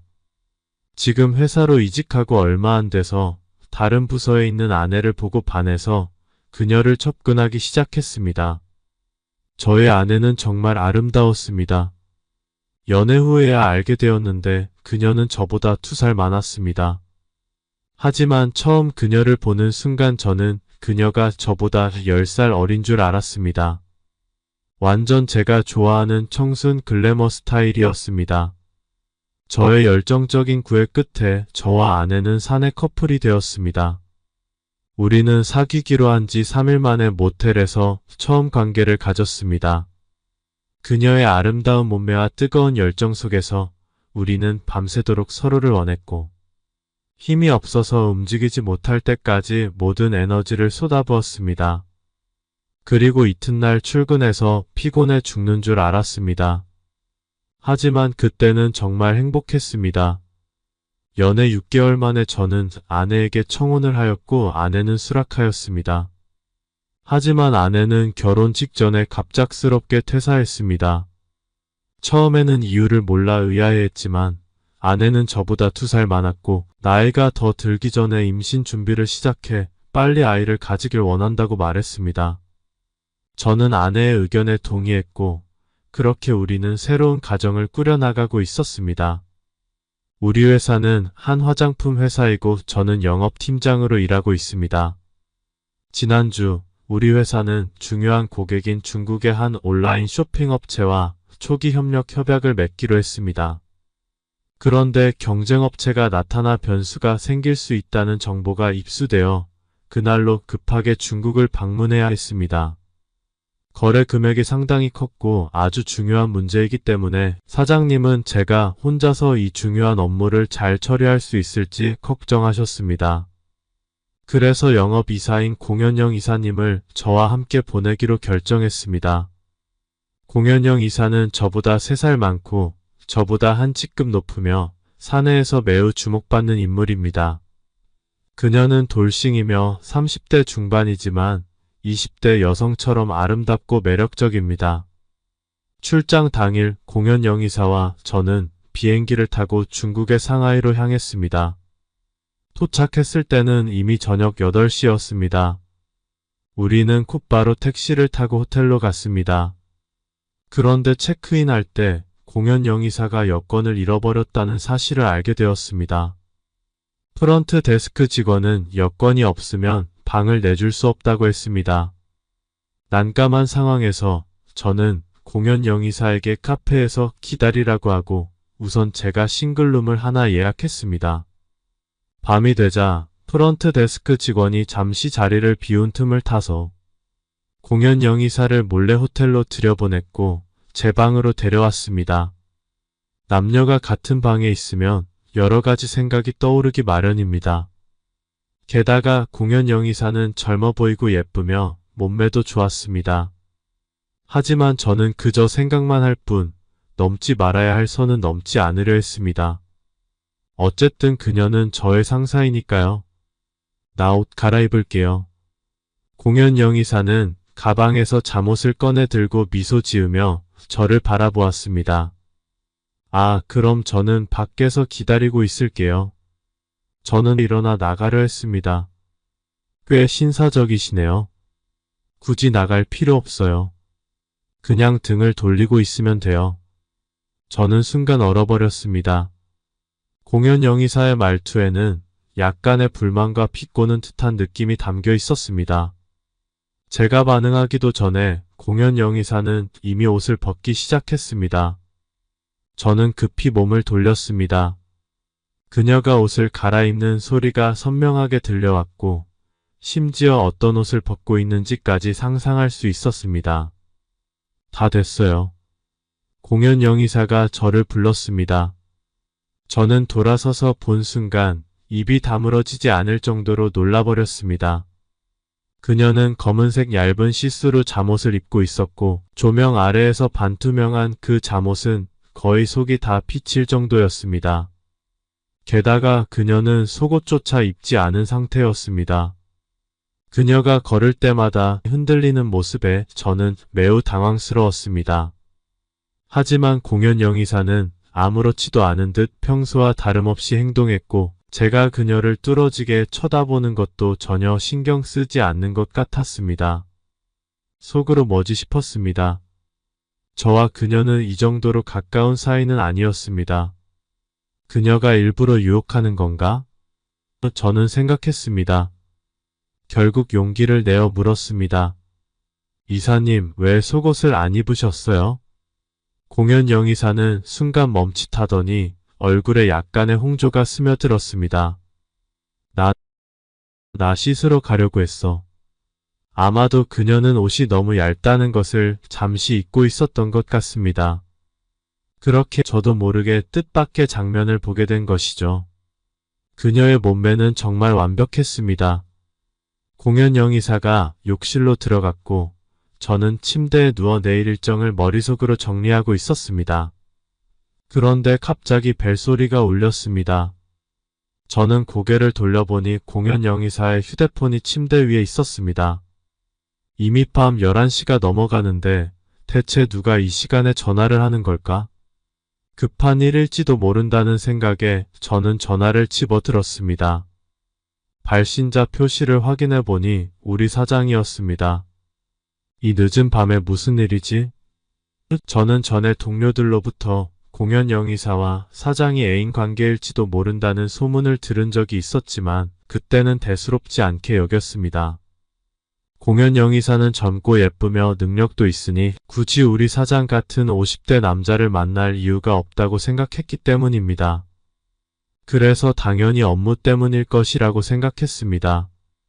그때 욕실에서 물소리가 멈추고 공연 영의사가 욕실 문을 살짝 열었습니다. 기택씨, 내 휴대폰 벨이 울린 거 맞나요? 그녀가 물었습니다. 네, 이사님.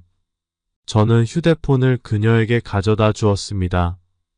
그녀는 몸을 문 뒤에 숨기고 얼굴과 팔만 내민 채 전화를 받았습니다. 공연 영의사는 전화를 확인하자마자 얼굴에 약간의 당황스러운 기색이 나타났고 곧바로 욕실 문을 닫아버렸습니다. 저는 몇 걸음 물러났고 곧이어 욕실에서 물소리가 다시 크게 들려왔습니다. 그녀가 일부러 물을 틀어놓고 제가 듣지 못하게 하려는 것 같았습니다. 원래는 도청할 생각이 없었지만 그녀의 행동이 오히려 제 호기심을 자극했습니다. 저는 조용히 욕실 문으로 다가가 귀를 대고 들었습니다. 상대방의 목소리는 들리지 않았고 그녀의 목소리만 들렸습니다. 자기야, 지난번 같이 있을 때 이번에 내가 계약을 따내면 명품백 사준다고 했잖아. 이번 계약 따내면 에르메스 사줘야 해. 알았지? 회사에서 도는 소문이 소문만은 아니었습니다. 공연 영의사와 사장이 실제로 애인 관계가 맞았습니다. 제가 그들의 대화를 직접 듣지 않았다면 그녀가 이런 애인 관계를 맺고 있을 거라고는 전혀 상상하지 못했을 것입니다. 평소에 공연 영의사는 매우 진지하고 저와의 사소한 대화 외에는 다른 남자와 특별히 얘기하는 일도 없었기 때문입니다. 저는 충격으로 입을 다물지 못했습니다. 그때 욕실 문이 열렸고 저는 균형을 잃고 공연 영의사의 품에 넘어졌습니다. 그녀는 알몸이었고 몸에는 물기가 아직 그대로 남아 있었습니다. 그녀의 부드러운 감촉이 저의 심장을 덜컹하게 만들었습니다. 저는 급히 몸을 물러서며 자세를 가다듬었습니다. 공연 영의사는 놀란 눈으로 저를 쳐다보며 제가 도청한 것을 알아차렸습니다. 저는 극도로 당황해서 어찌할 바를 몰라 그 자리에 서 있었습니다. 혹시 다 들었니? 공연 영의사는 중요한 부위를 손으로 가리며 매우 난처한 표정으로 얼굴이 빨갛게 변했습니다. 그녀는 분노와 당혹감이 뒤섞인 표정으로 저를 밀치고 욕실 문을 닫았습니다. 잠시 후 그녀는 호텔에서 준비해준 샤워가운만 걸치고 침대 쪽으로 가서 앉았습니다. 저는 속으로 이제 어떻게 해야 하지? 라는 생각이 들었습니다. 기택씨 너무한 거 아니야? 어떻게 도청을 할 수가 있어? 그리고 이 비밀을 지켜줄 수 있어? 이 소문이 퍼지면 내 명성이 완전히 망가져. 공연 영의사의 눈에는 간절함이 담겨 있었습니다. 걱정 마세요. 절대 말하지 않을게요. 저는 진지하게 약속했습니다. 하지만 공연 영의사는 저를 믿지 않는 듯 입을 삐죽이며 말했습니다. 내가 회사에서 소문 내기로 유명하잖아. 저는 반박할 말이 없었습니다. 저는 회사에서 소문쟁이라는 별명을 가지고 있으니까요. 비록 지금은 이 일을 비밀로 하겠다고 장담할 수 있지만 나중에 어떻게 될지는 장담할 수 없습니다. 이것이 저의 성격적 결함이라는 것을 인정하지만 솔직히 말해 대부분의 사람들도 저와 비슷할 것입니다. 저는 그냥 아내에게만 말할게요. 괜찮죠? 아내는 이미 퇴사했잖아요. 우리 사이에는 비밀이 없거든요. 오늘 이렇게 큰 비밀을 알게 되었는데 이걸 말하지 않고 혼자 간직하고 있다가는 터져버릴 것 같습니다. 공연 영의사는 갑자기 화를 내며 이를 악물고 저를 노려보았습니다. 그녀의 눈빛은 마치 저를 죽이고 싶어 하는 듯 했습니다. 조건이 있어. 무슨 조건요? 저는 약간 겁먹은 채로 물었습니다. 해결 방법만 있다면 더 이상 이 상황이 어색하게 이어지지는 않을 것이라고 생각했습니다. 공연 영의사는 잠시 생각하다가 말하려다 멈추고 얼굴이 빨갛게 상기되었습니다. 나와 함께 자죠. 그럼 너 아내에게도 말 못할 거잖아. 그녀는 큰 결심을 한 듯 했고 그때부터 눈빛에는 무한한 기대와 욕망이 담겨 있었습니다. 그녀는 마치 사랑을 갈구하는 여인처럼 저를 매혹시키고 있었습니다. 저는 갑자기 긴장되며 침을 꿀꺽 삼켰습니다. 공연 영의사는 매혹적인 여성이었고 어떤 남자라도 그녀에게 빠져들 수밖에 없을 것 같았습니다. 갑자기 공연 영의사는 가운을 확 벗어던지고 알몸으로 제 앞에 서 있었습니다. 그녀의 아름다운 모습을 완전히 저에게 보여주고 있었습니다. 저는 그 유혹에 정신이 혼미해지며 심장이 빠르게 뛰기 시작했습니다.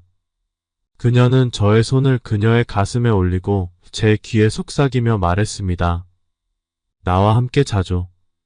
그러면 내가 이 비밀을 누설하지 않을 것 같아. 그녀의 따뜻한 숨결이 제 귀를 자극하며 저는 더욱 흔들렸습니다. 그렇게까지 할 필요는 없어요. 제가 말했지만 제 눈은 솔직하게도 그녀의 몸매에서 벗어나지 못했습니다. 필요해. 그녀는 저를 침대 위로 밀어붙이고 곧바로 제 위에 올라탔습니다. 부드러운 그녀의 몸이 제 몸에 닿자 저는 순식간에 흥분 상태가 되었습니다. 이런 상황에서 제가 거절한다면 저는 남자가 아니겠죠. 저는 몸을 돌려 그녀를 아래로 밀어붙이고 그녀의 섹시한 입술에 강하게 키스를 했습니다. 그러나 그 순간 저는 아내가 떠올랐고 깊은 죄책감이 저를 덮쳤습니다. 저는 멈춰야 한다는 생각이 들었습니다. 급히 몸을 일으켜 그녀와 거리를 두었습니다. 왜 그래? 그녀는 당황한 표정으로 저를 바라보았습니다. 저는 제 아내를 배신할 수 없어요. 저는 깊은 숨을 들이마시며 자신을 진정시키려 애썼습니다. 제 아내는 저에게 너무 잘해줘요. 제가 힘들었던 시절에도 그녀는 저를 떠나지 않았어요. 응, 너 참 한결같네. 하지만 내 아내는 그럴 가치가 없어. 공연 영의사는 피 꽂듯이 말했습니다. 저는 미간을 찌푸렸습니다. 그녀의 말에는 뭔가 숨은 의미가 있는 것 같았고 불길한 예감이 들어 갑자기 긴장했습니다. 무슨 뜻이에요? 사실을 말해줄게. 내 아내도 사장님의 여자인 걸 몰랐어? 그 말에 마치 청천벽력이 떨어진 듯 가슴이 꽉 막혀 숨이 막힐 지경이었습니다. 제가 그토록 소중히 여겼던 아내가 저를 배신했다니 믿을 수 없었습니다. 아니야, 내 아내는 나를 그렇게 사랑하는데 어떻게 그럴 수 있겠어? 믿을 수 없어. 거짓말하지 마요. 저는 감정을 억제하지 못하고 분노에 차서 외쳤습니다. 공연 영의사는 비웃듯이 저를 바라보며 가방에서 몇 장의 사진을 꺼내 제게 던졌습니다.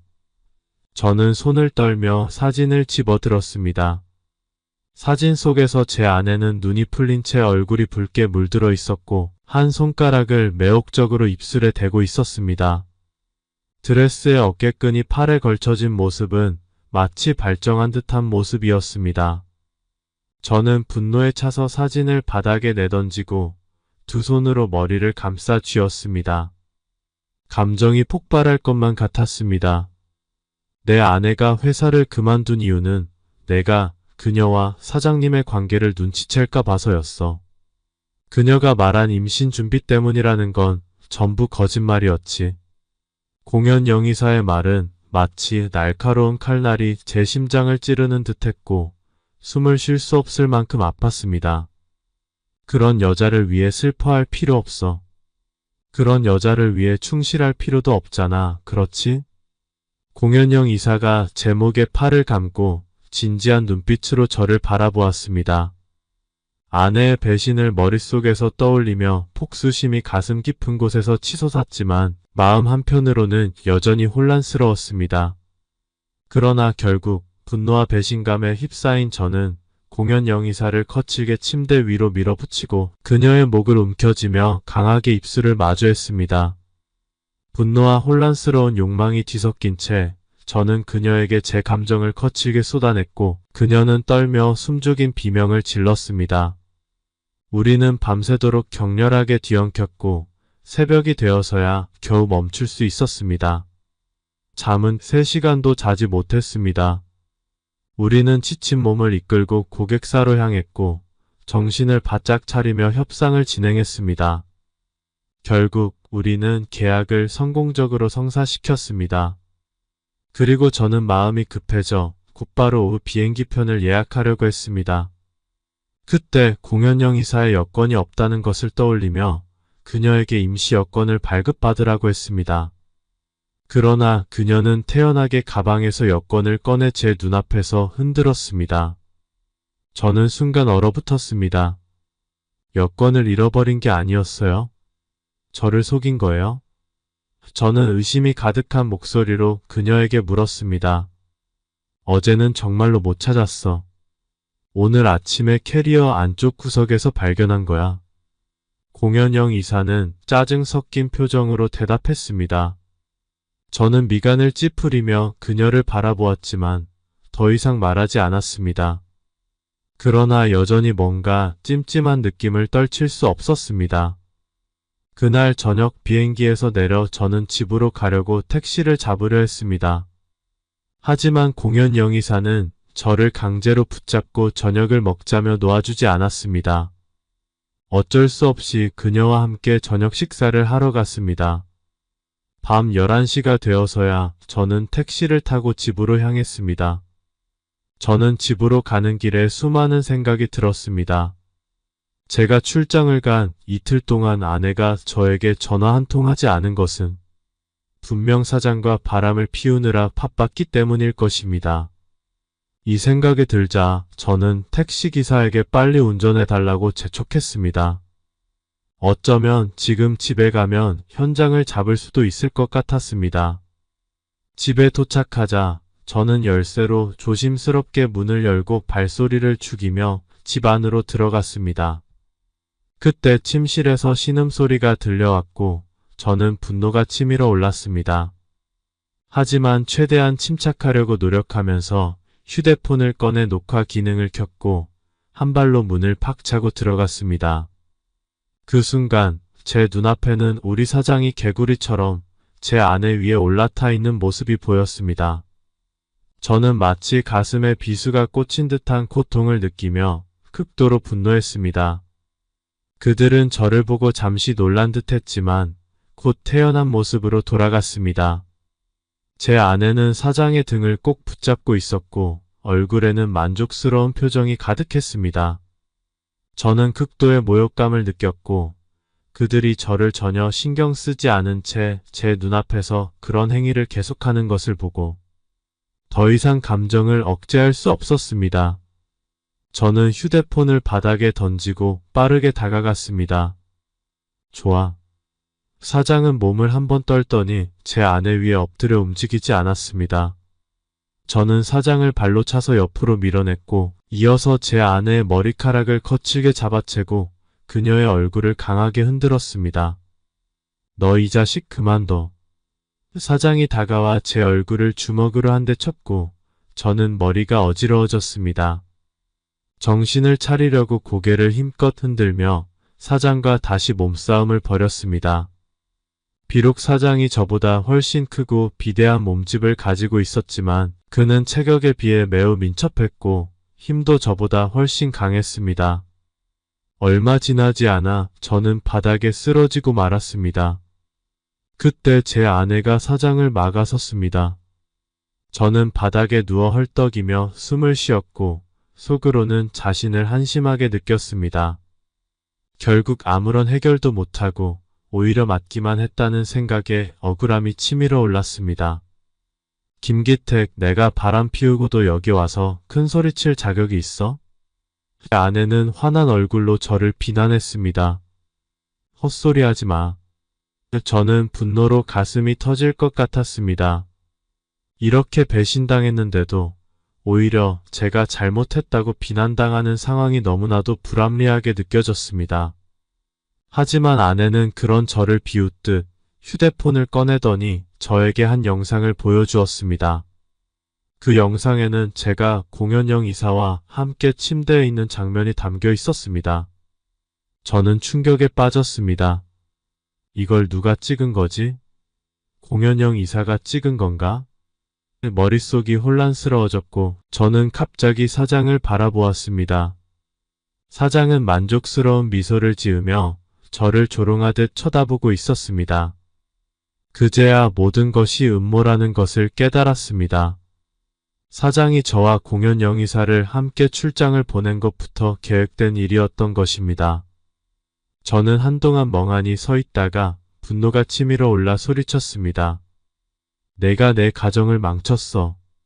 내가 널 죽여버리겠어. 분노를 참지 못한 저는 바닥에서 몸을 일으켜 피가 가득 찬 눈으로 사장을 향해 달려들었습니다. 하지만 사장은 이미 준비된 듯 저를 쉽게 넘겨치기로 바닥에 다시 한번 내동댕이 쳤습니다. 너는 안 돼. 난 5년 동안 종합격투기를 연습했어. 너 같은 약한 녀석이 나한테 이길 수 있을 것 같아? 사장은 비웃으며 한 발로 제 가슴을 짓밟았습니다. 김기택, 이제 그만해. 넌 바람 피워도 되고 난 안 되는 거야? 게다가 내가 먼저 나를 배신했잖아. 아내의 냉정한 꾸짖음에 저는 아무 말도 할 수 없었습니다. 이렇게 멍청하게 그들의 함정에 빠지지만 않았더라면 아내는 분명히 저를 배신하지 않았을 것입니다. 아내도 이 상황의 피해자였기에 저는 그녀를 탓할 수 없었습니다. 사장은 비웃음을 멈추지 않고 더 큰 모욕을 가했습니다. 내 아내가 얼마나 이해심이 깊은지 봐라. 내가 내 애인을 한번 가졌으니 내가 내 아내를 한번 가지는 것도 공평한 거 아냐? 사장은 큰 소리로 웃으며 방을 떠났고 떠나기 전에는 아내의 은밀한 부위를 만지기도 했습니다. 그러나 제 아내는 아무런 저항도 하지 않았습니다. 그 모습은 저에게 죽음보다 더 큰 고통을 주었습니다. 내일 우리 이혼 절차를 밟자. 아내는 냉정한 어조로 말했습니다. 저는 우리가 그들에게 당했다고 아내에게 모두 설명했습니다. 이건 다 사장이 꾸민 일이라고, 당신이 사직서를 내고 나서부터 시작된 거야. 사장은 처음부터 당신을 노리고 있었어. 아내는 믿을 수 없다는 표정을 지었고, 저는 공연 영이사가 제게 준 사진을 아내에게 보여주었습니다. 아내는 사진을 보더니 그 사진은 1년 전 회사 모임에서 아내가 술에 취해 있을 때 사장이 찍었을 것이라고 했습니다. 이 사진을 이용해서 공연영이 당신이 나를 배신했다고 꾸민 거야. 그래서 나는 당신을 복수하려고 공연영과 관계를 가졌고, 그들은 다시 이것을 찍어서 당신에게 보여주며 나를 배신하게 만든 거야. 아내는 진실을 알게 되자 울음을 터뜨렸습니다.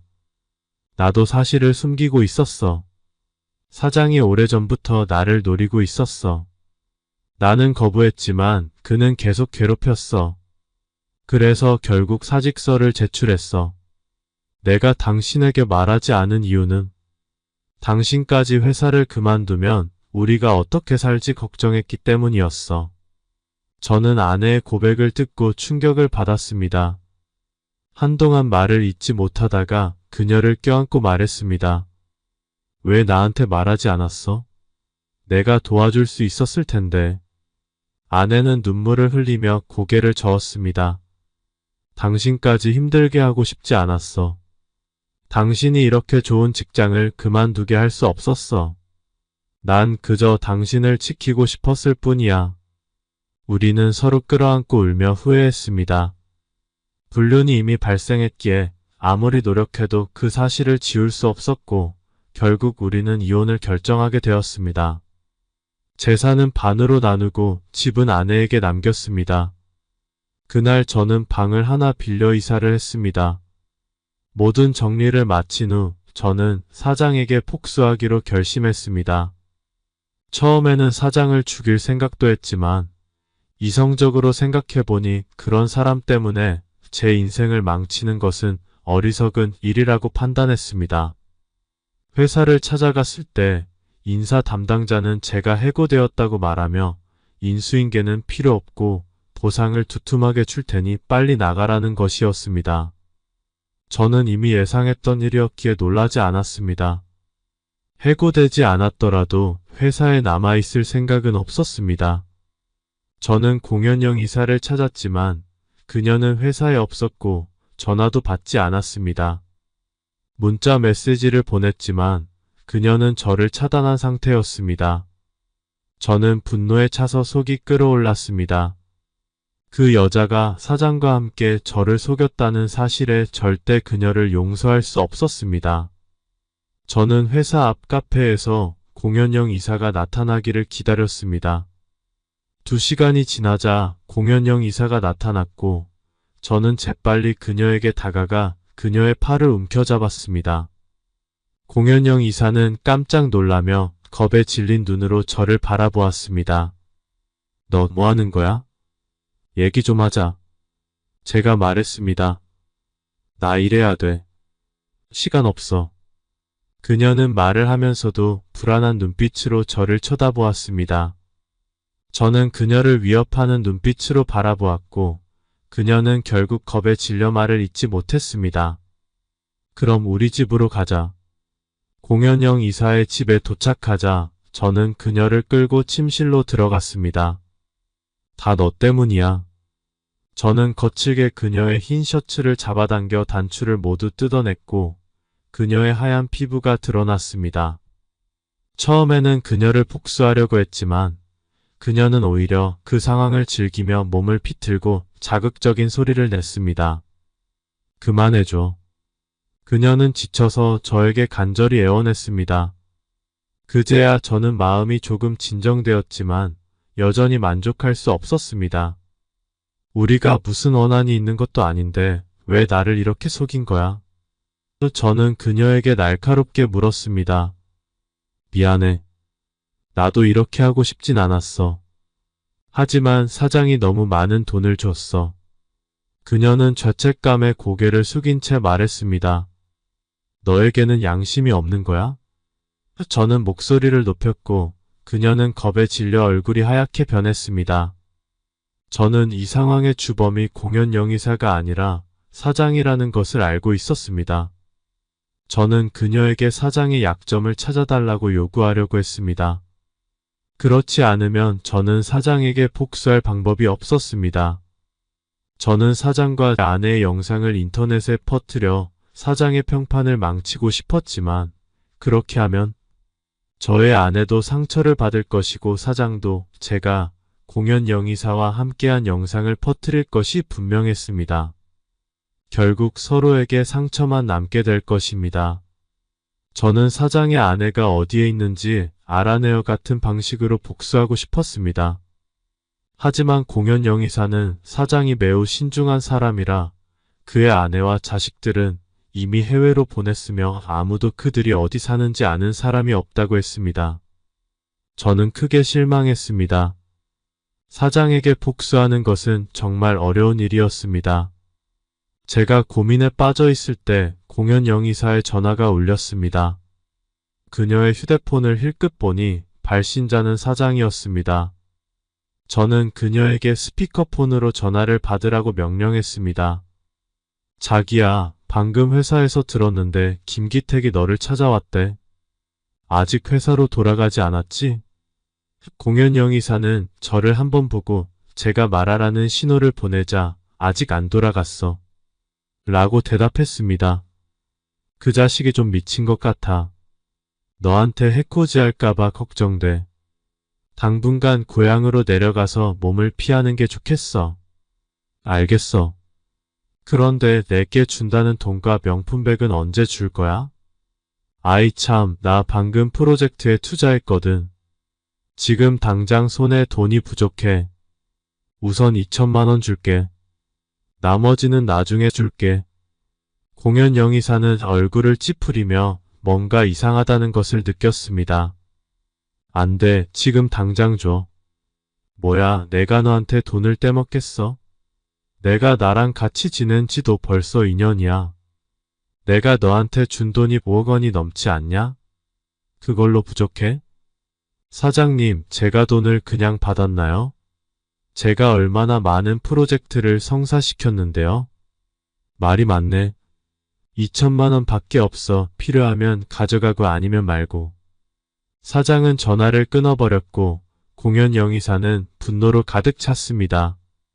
사장이 이제 그녀를 지겨워하고 버리려 한다는 것을 깨달았던 것입니다. 저는 옆에서 비웃으며 말했습니다. 악한 사람은 결국 자신보다 더 악한 사람에게 당하는 법이지. 공연 영의사는 이를 악물고 저를 보며 말했습니다. 내 아내는 이미 오래전부터 사장과 엮여 있었어. 이번에 너를 함정에 빠뜨린 것도 내 아내가 사장의 아이를 가졌기 때문이야. 그들은 이 일이 드러날까봐 겁나서 짜고 내가 이혼하게끔 한 거야. 그 말을 들은 저는 마치 번개에 맞은 것처럼 머리가 하얘졌습니다. 내 아내도 만만한 사람이 아니야. 그녀는 사장의 아이를 빌미로 사장을 협박해 결혼하려고 했어. 그녀는 오래전부터 부유한 사모님이 되고 싶어 했고 너는 그저 모르고 있던 바보였던 거야. 공연 영의사의 말은 제 인생을 송두리째 흔들었습니다. 제가 몰랐던 비밀이 이렇게나 많다니. 너 사장에게 복수하고 싶지 않아? 내가 도와줄 방법이 있어. 그녀는 물었습니다. 무슨 방법인데? 2천만 원을 줘. 그러면 알려줄게. 너 말만 하면 돈에 미쳤어?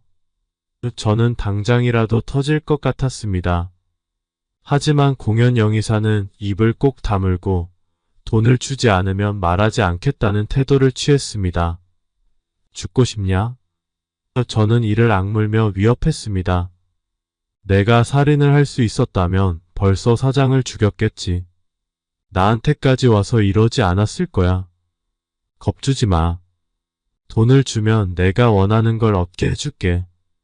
공연 영의사는 이미 저를 파악하고 있었습니다. 제가 법을 어기는 일을 하지 않을 것이라는 것을요. 좋아, 줄게. 저는 공연 영의사에게 2천만 원을 건넸고, 그녀는 휴대폰에서 클라우드에 저장된 사진과 녹음을 찾아 저에게 보내주었습니다. 이건 사장이 물건을 거래처에 납품할 때 뇌물을 준 증거들이야. 금액이 상당히 커서 이걸로 고발하면 그 자식은 감방에 갈 거야. 공연 영의사는 자신만만하게 말했습니다. 저는 가슴이 뛰었습니다. 드디어 그 끔찍한 사장이 대가를 치르게 될 것입니다. 저는 당장이라도 그를 고발하고 싶었지만 공연 영의사가 저를 막았습니다. 내가 사장한테 돈을 받고 퇴사할 거야. 나도 이제 그 자식과 더 이상 일할 생각 없어. 그러니 내가 돈을 받으면 고발해. 그렇지 않으면 나는 돈을 못 받아. 알겠어, 서둘러. 공연 영의사는 바로 사장에게 전화를 걸었습니다. 사장님, 저 퇴사할게요. 그리고 2천만 원도 준비해 주세요. 바로 고향으로 돌아갈 거예요. 알겠죠? 공연 영의사는 회사에 가서 퇴사 절차를 마치고 나서 저에게 전화를 걸었습니다. 저는 곧바로 사장을 고발하러 갔습니다. 하지만 자료를 제출한 후 그것들이 뇌물 증거가 아닌 아무런 상관없는 자료라는 것을 알게 되었습니다. 저는 분노로 가득 찼고 그제야 공연 영의사에게 또다시 속았다는 것을 깨달았습니다. 이 여자는 정말 악랄했습니다. 저는 미친 듯이 공연 영의사에게 전화를 걸었지만 그녀는 이미 저를 차단한 상태였습니다. 저는 급히 공연 영의사의 집으로 달려갔지만 집주인은 그녀가 이미 이사 갔다고 말했습니다. 저는 완전히 이성을 잃었습니다. 공연 영의사를 찾아내기만 하면 반드시 그녀를 죽일 것 같았습니다. 저는 누구도 용서하지 않을 생각이었습니다. 분노에 가득 찬 아내를 찾아갔습니다.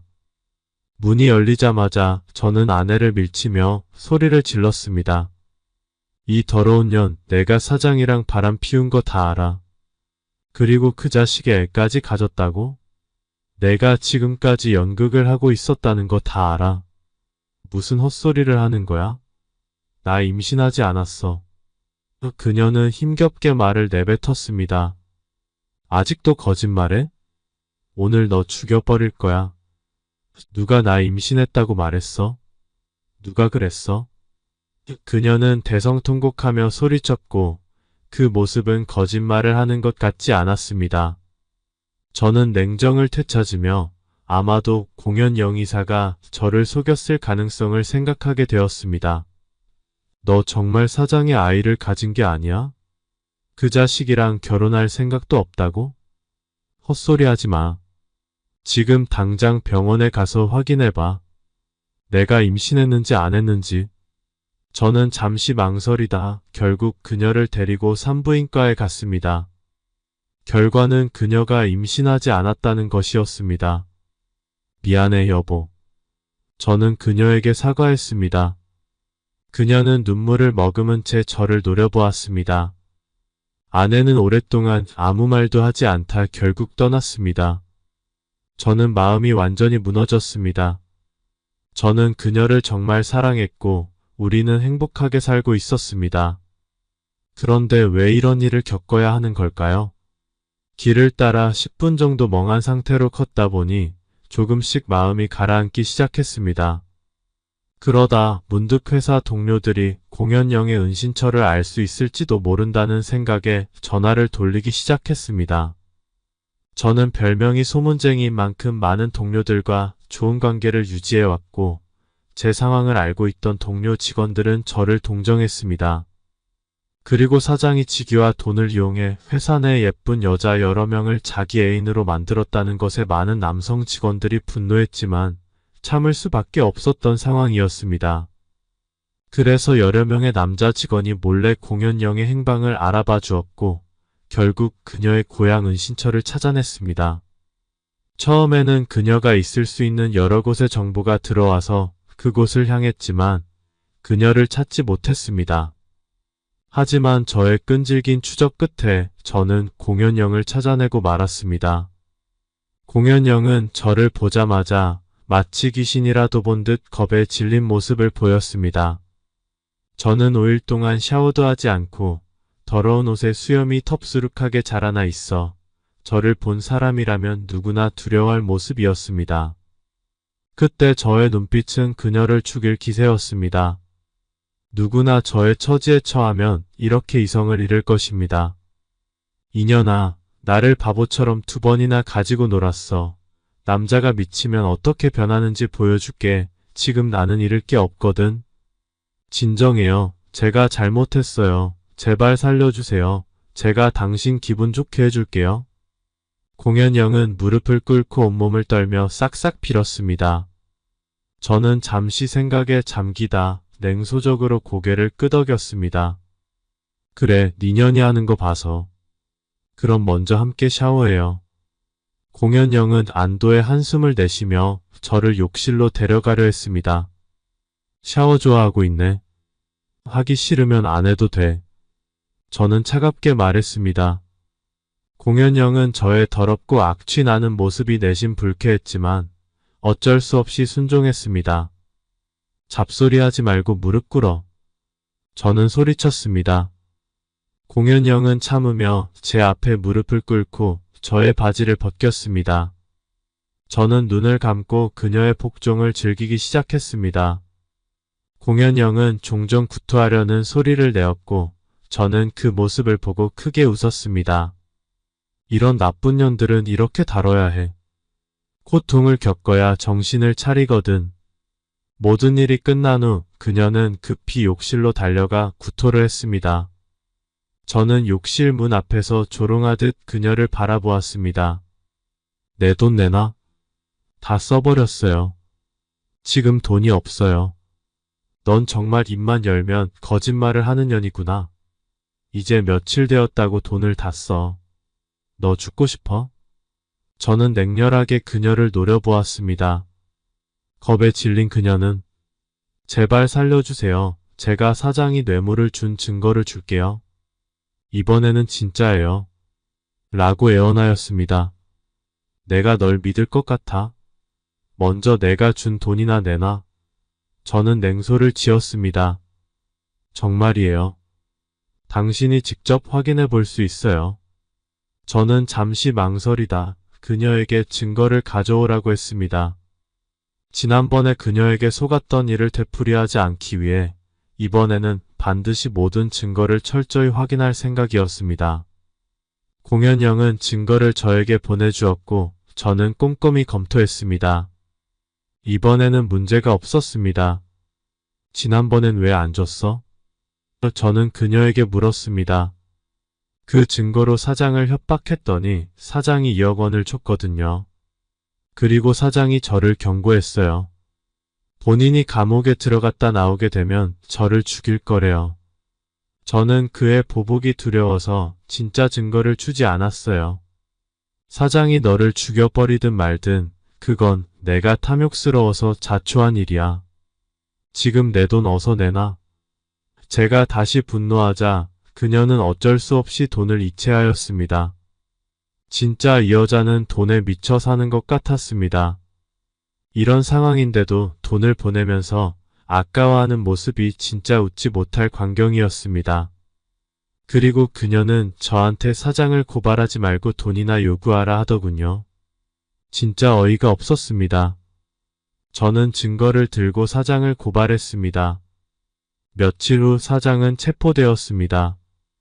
조사가 진행되면서 사장은 더 많은 범죄를 저질렀다는 것이 밝혀졌습니다.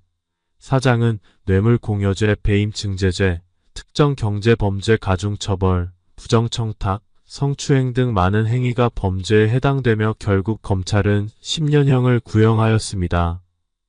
그런데 사장은 공연영을 협박 및 갈취 혐의로 고소했고 그녀의 범죄 동조 사실도 폭로하였습니다. 결국 공연영도 체포되었습니다. 그녀도 법의 처벌을 면치 못하게 되었습니다. 저는 드디어 복수를 완수한 기분이 들었고 이제 새로운 삶을 시작하려 했습니다. 모든 상황이 정리되고 5개월이 지난 후 저는 전 아내에게 돌아가 재결합하기로 결심했습니다. 한 번의 실수로 모든 것을 망치고 싶지 않았고 우리 사이에 진정한 사랑을 되찾고 싶었습니다. 전처의 집에 도착해 습관적으로 비밀번호를 눌렀지만 문이 열리지 않았습니다. 그녀가 비밀번호를 바꿨다는 사실에 마음이 아팠습니다. 아마도 그녀는 이미 저와의 재결합에 대한 희망을 버린 것 같았습니다. 좌절감에 문 앞에 앉아 고민하던 중 약 10분이 지나 계단에서 웃음소리가 들려왔습니다. 고개를 들어보니 전처가 한 남자의 팔에 감싸인 채 다가오고 있었습니다. 그 남자는 다름 아닌 회사의 부사장이었습니다. 김기택. 전처는 저를 보고 놀란 듯이 멈춰 섰습니다. 죄책감이 스친 듯 그녀는 고개를 숙였고 부사장은 당황한 표정으로 저를 바라보았습니다. 당신 부사장이랑 무슨 사이야? 지금 이게 무슨 상황이야? 저는 분노를 억누르지 못하고 소리쳤습니다. 부사장은 저를 향해 한 발 앞서며 단호하게 말했습니다. 내가 뭔데 소리 질러. 너희 이혼했잖아. 이제 남남이야. 저는 그 말에 멈칫했습니다. 맞습니다. 저는 이제 그녀에게 아무런 권리도 없었습니다. 그 사실이 제 가슴을 무겁게 짓눌렀습니다. 미안해, 여보. 한 번만 기회를 줘. 내가 잘못했어. 이제 잘할게. 저는 그녀에게 간절히 애원했습니다. 그러나 그녀는 차가운 목소리로 말했습니다. 김기택, 진정해. 우리 이혼했어. 더 이상 날 찾아오지 마.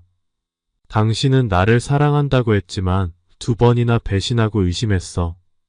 처음엔 당신에게 한 번의 기회를 줄까도 생각했지만 이제는 그 생각도 버렸어. 그런데 부사장과 함께 있는 건 어떻게 된 거야? 제가 다시 흥분하자 부사장이 저를 진정시키며 안으로 들어가 소파에 앉으라고 권했습니다. 전처는 아무 말 없이 부사장의 옆에 앉았습니다. 전처는 저보다 먼저 회사에 입사했고 저와 만나기 전부터 부사장을 알고 있었습니다. 부사장은 이미 결혼한 상태였지만 전처에게 호감을 표현했었고 전처는 그 사실을 알고 거절했었습니다. 제가 회사에 입사한 후 전처는 저와 연애를 시작했습니다. 사실 부사장은 그 전부터 그의 아내와 3년째 별거 중이었으며 재산 문제 때문에 이혼을 미루고 있었던 것이었습니다. 결국 부사장은 이혼을 결심하고 우리가 결혼할 때는 이미 이혼 절차를 진행 중이었습니다. 때마침 저와 사장의 모든 일들을 지켜보던 부사장은 저와 전처가 이혼을 했다는 소식을 듣고 손해보더라도 이혼을 빨리 마무리하였습니다. 시간이 지나면서 나는 너에게 완전히 실망했어.